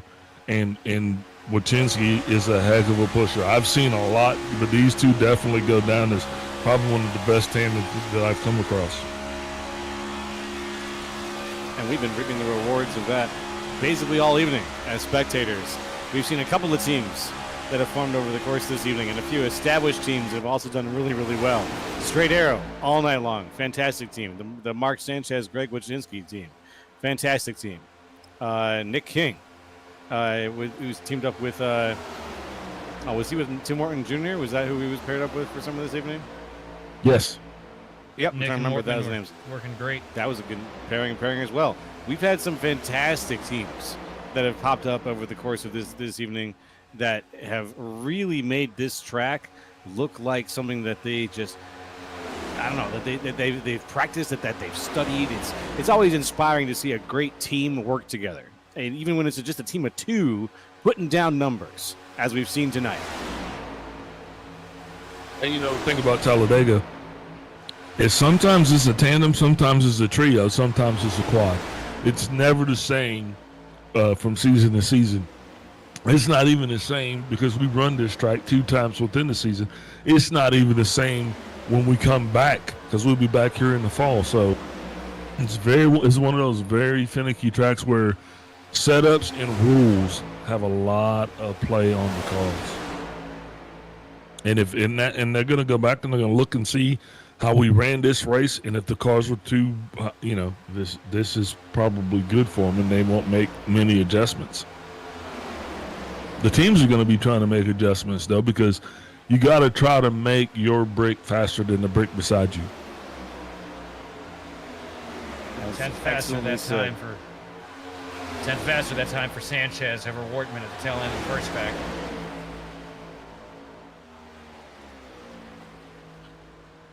He can make it. He's got 10 laps to do it. If you're going to make your move, it's going to have to wait now until the last lap, most likely.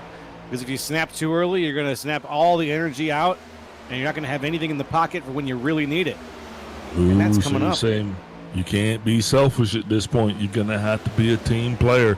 Even if the guy in front of you is not on your team, the only way that second pack has a chance of catching the leaders is if they do just that. They have to sell out to the man in front of them. And man, that's a hard pill. That's a hard cake to bake, anywhere these days. Yeah. But with 10 laps to it go, was. they've got about that long to make it happen. Yeah. And it feels like a long time. It feels like no time at all. It's cosmically speaking one of those odd things that's both true at the same time. They've got no time to make these moves. We've been doing this for 118 laps, and it's time to prove you know what you're doing. But at the same time, they've got long laps ahead of them.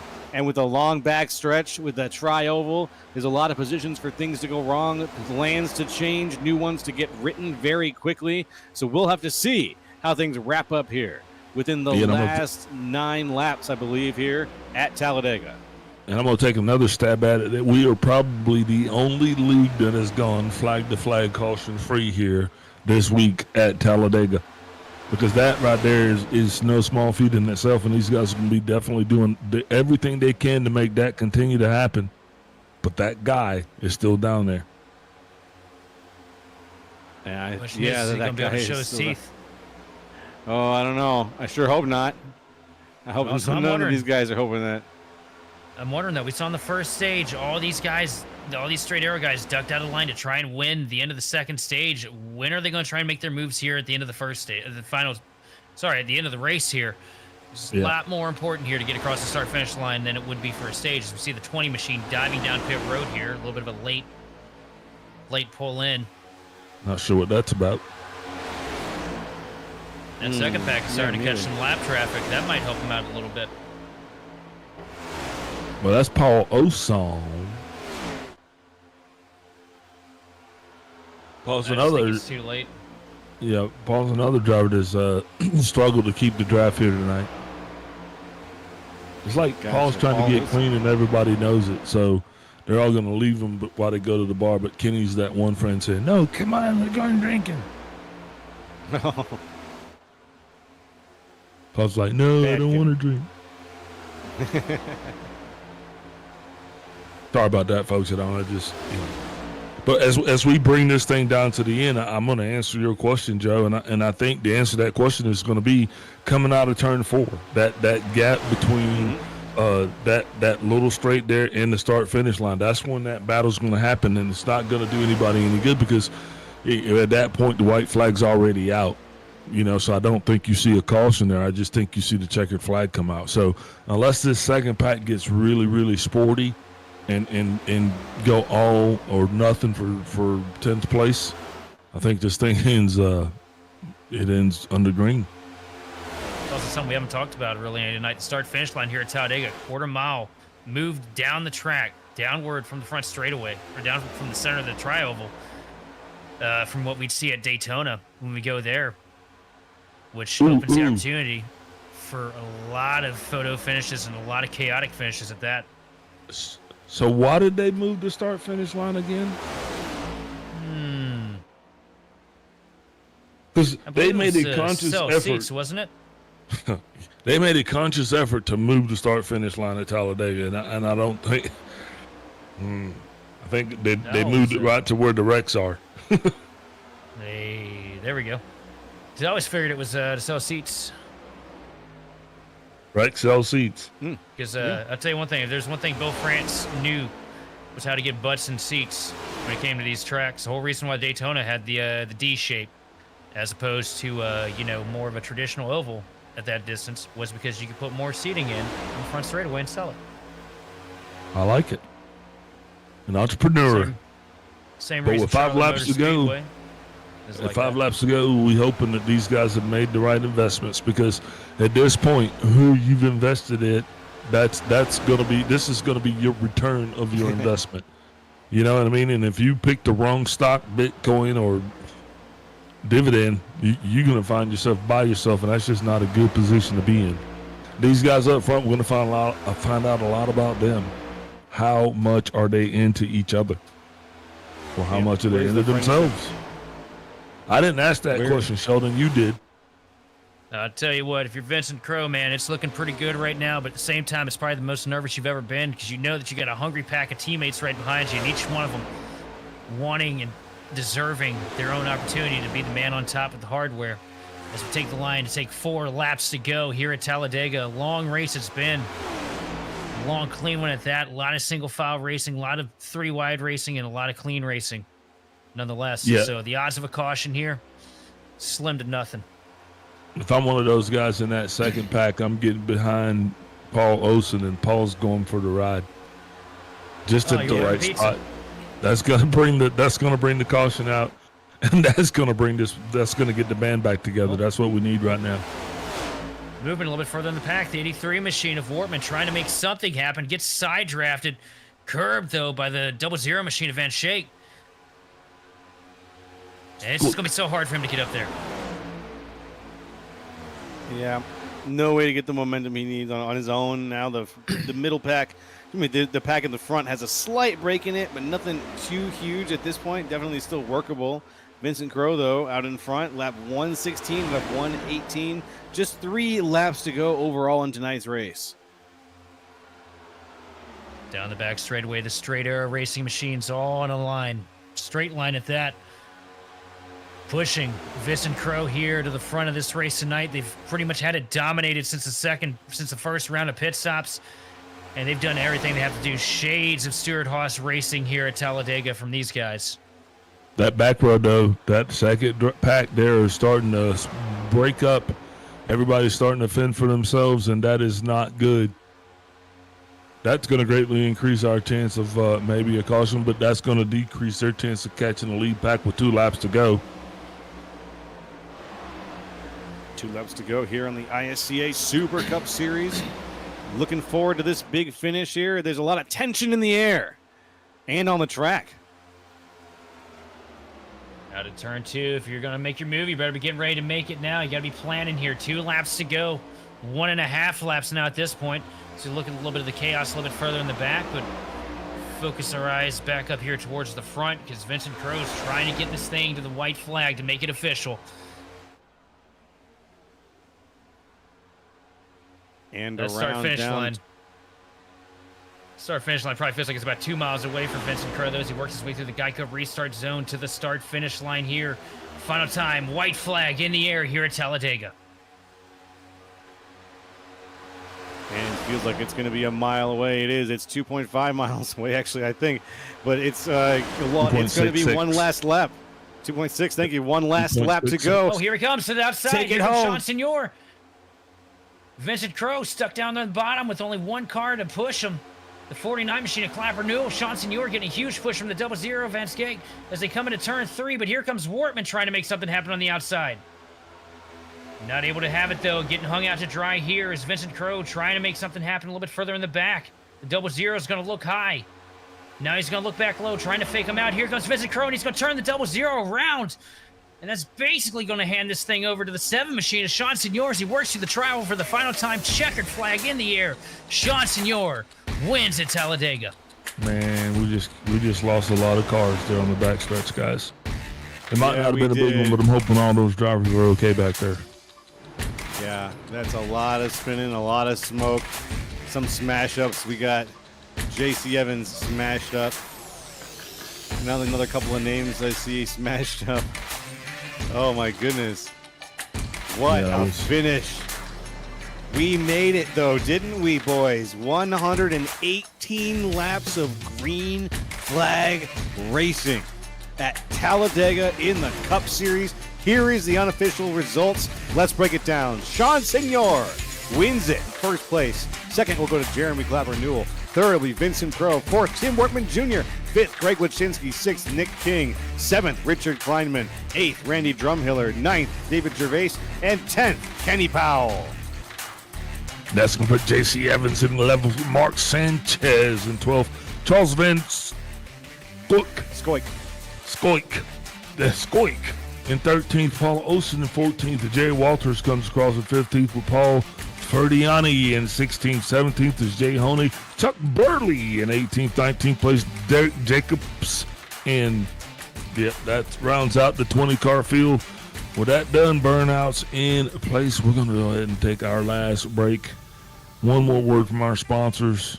We're going to watch these burnouts here just a little bit. And then we're going to come back here with our post-race coverage. Brilliant burnout there from the number 7 car. Your winner, Sean Signori. With that, we'll be right back. Racing isn't easy, but experiencing it is. iRacing puts you in the driver's seat with the industry's leading sim racing game. Drive on laser scan replicas of the greatest racing circuits from around the world. Go head-to-head against other drivers chosen by skill-based matchmaking to ensure competitive racing at every level. Compete across all your favorite series. In officially licensed cars, engineered to deliver the most accurate driving experience possible.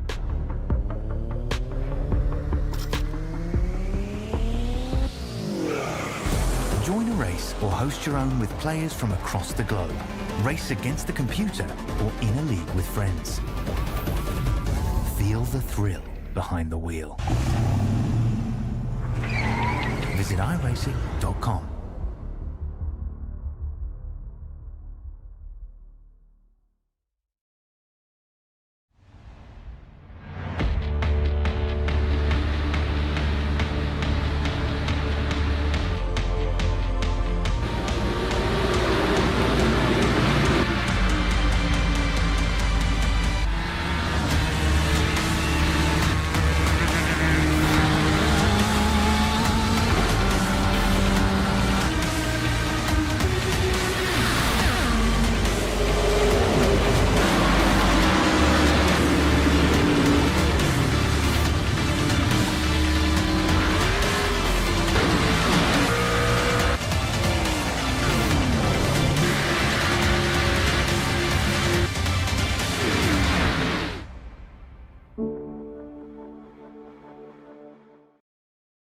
Your car is everything.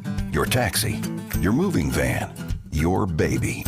And for over 30 years, AutoZone has had the parts you can count on to keep it going. But parts are just part of what we do. We're part buddy, part mentor, part of the American way of doing things. So whether you're Mr. DIY or a master mechanic, AutoZone has your back. Parts are just part of what we do. Get in the zone. AutoZone.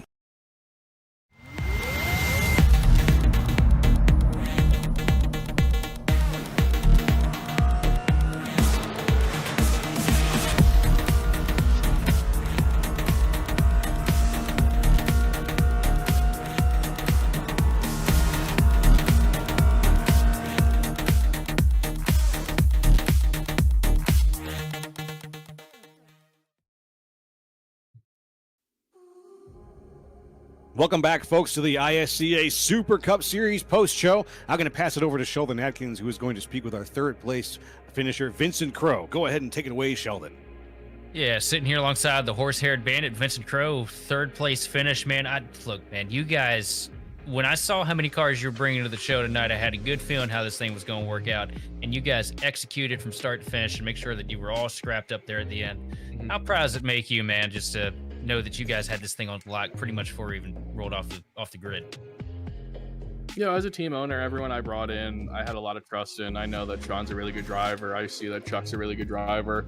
Chuck's a really good guy. He's actually from where a lot of my family is from, in Levittown, Pennsylvania, southeast Pennsylvania, near the Philadelphia area.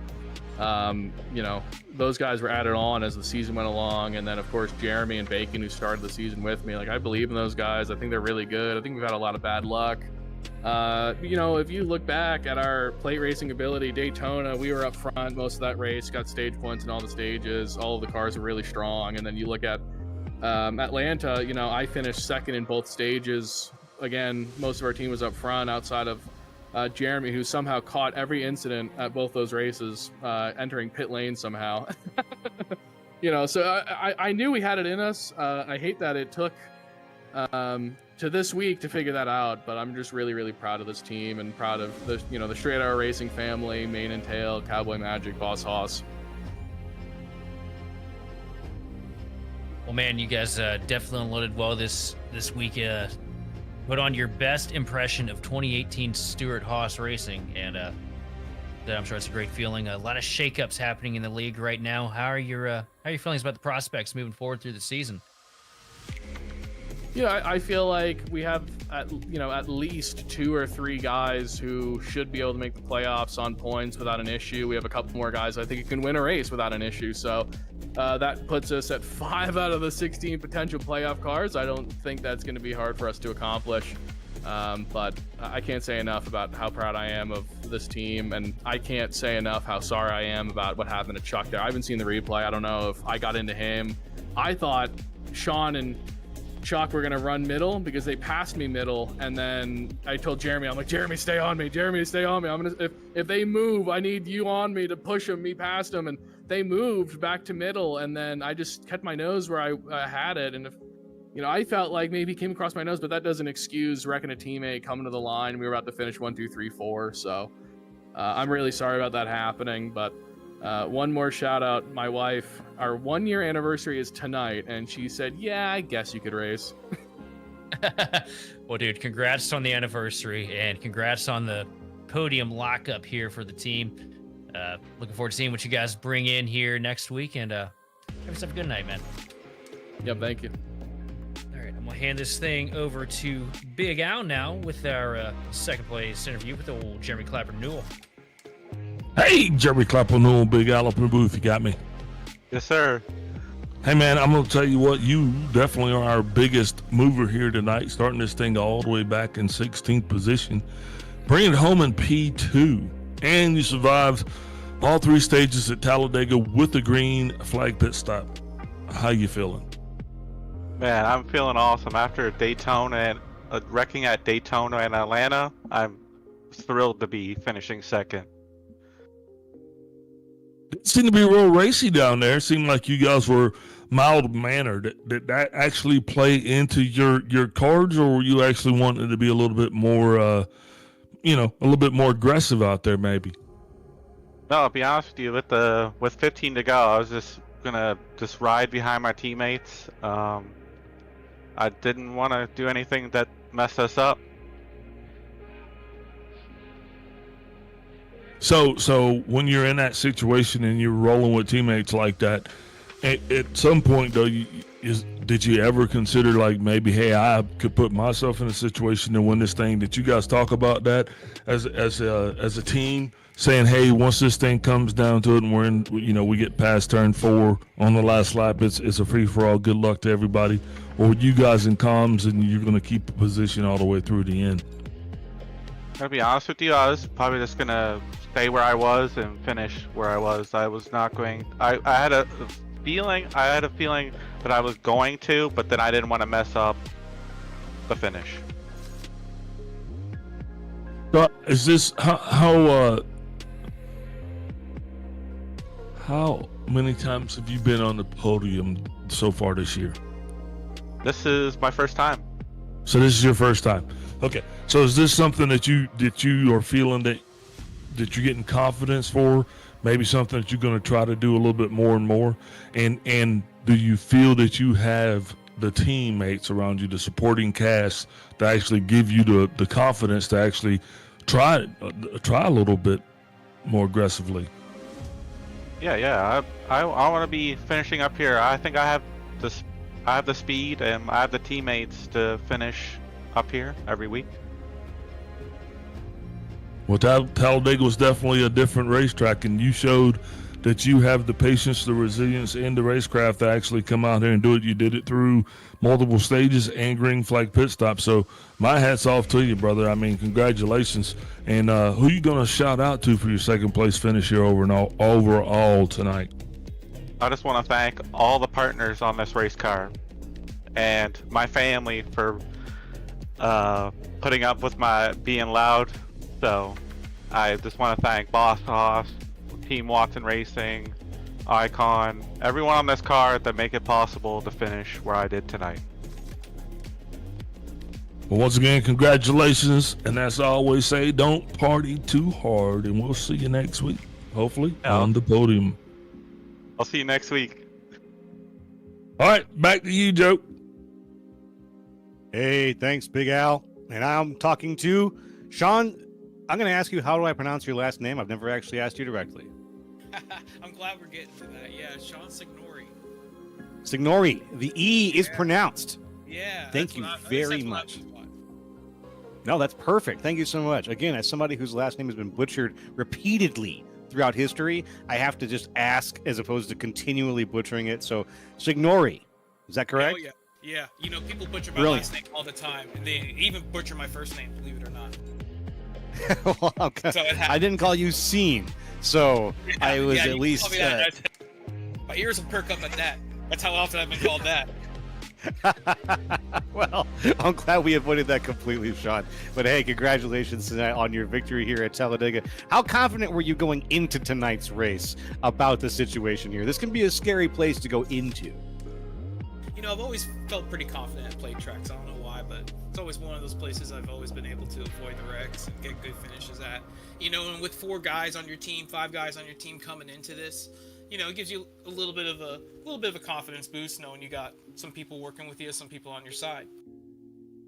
Yeah, absolutely, absolutely. You guys were a quarter of the field tonight, so you definitely had the numbers game pretty much locked up. And there were several times that we had some great comments about your guys' ability to work cohesively as a team. Are you looking forward to? I guess where do you see yourself on the team in terms of plate racing? You know, some people will see themselves as the best of the pushing side of the team, the best of the support crew, or do you want to see yourself where you are tonight, the guy who's getting the push, holding on to the lead when it's really crucial, and trying to get across that finish line? You know, I actually don't think I'm a very good pusher, and so being behind Vincent for those last 30 odd laps or so was uncomfortable for me, and I'm surprised with myself that we were able to hold off that second pack and keep it amongst ourselves and keep it an exciting finish at least to the line. We tried to do the same in stage 2, give you guys a little bit of a show. Well, you certainly did. You guys did a fantastic job. Thanks again for all of your excellent driving skills you put on display tonight, and we look forward to seeing you up here in Victory Road again very, very soon. Is there anyone you'd like to shout out to or thank for your performance tonight? Yeah, I want to shout out Kenny for letting me, Kenny Powell for letting me come in here and race you guys. You know, he didn't have to do that, and he knows I got a lot of love for him for coming in here and let me, race his little group here. He does a great job with everybody. I also want to shout out Vincent for painting these awesome cars and allowing me to drive his car for him, and it's been a lot of fun. So just want to shout out those guys for allowing me to come in here and make this happen. Heck yeah. All right. Well, thank you very much, Sean. We'll see you around. You take care. Have a good rest of your week. Yes. Thank you guys, too. You guys do a great job. Have a good night. Thank you. And, guys, that is going to bring things to an end of our tale from Talladega. Big Al, how you feeling after all that? Man, sun's setting here in the east or the west, wherever it goes down. Big Al spirits are going down because I'm gonna have to wait all the way till the fall for another Talladega round, man. Because it's not a race, it's Talladega. Big Al, out. Hey, all right, I like that mic drop. Sheldon, can you do better than that?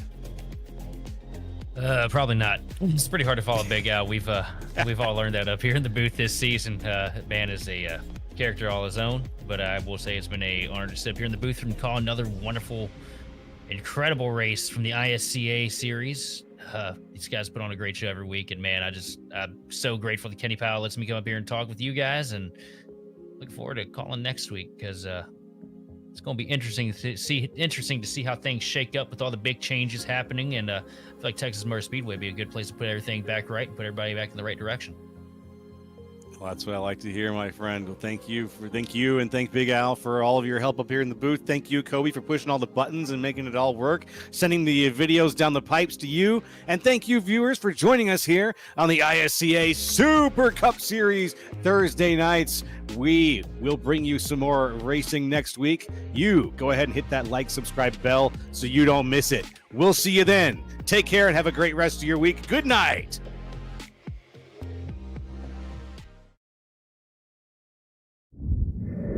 I found the ISCA after I'd been in the service for a long time. I'd been in iRacing for well over a decade and spent most of my time in NASCAR series, a lot of fixed racing for the most part, and really just got to a point in my iRacing career where I really wanted to get involved in open setup racing versus fixed, partially because I was just looking for a little higher level of competition, you know, maybe a little cleaner driving and maybe get away from some of the challenges that go along with fixed racing on the service. And it took me a while as I was really searching out leagues, because I kind of had a very specific thing I was looking for. A, I wanted to be an established league. You know, B, I just really wanted clean, quality drivers to be racing around. And once I found the ISCA, I found out really quick that it was going to check all those boxes, and I've been with the ISCA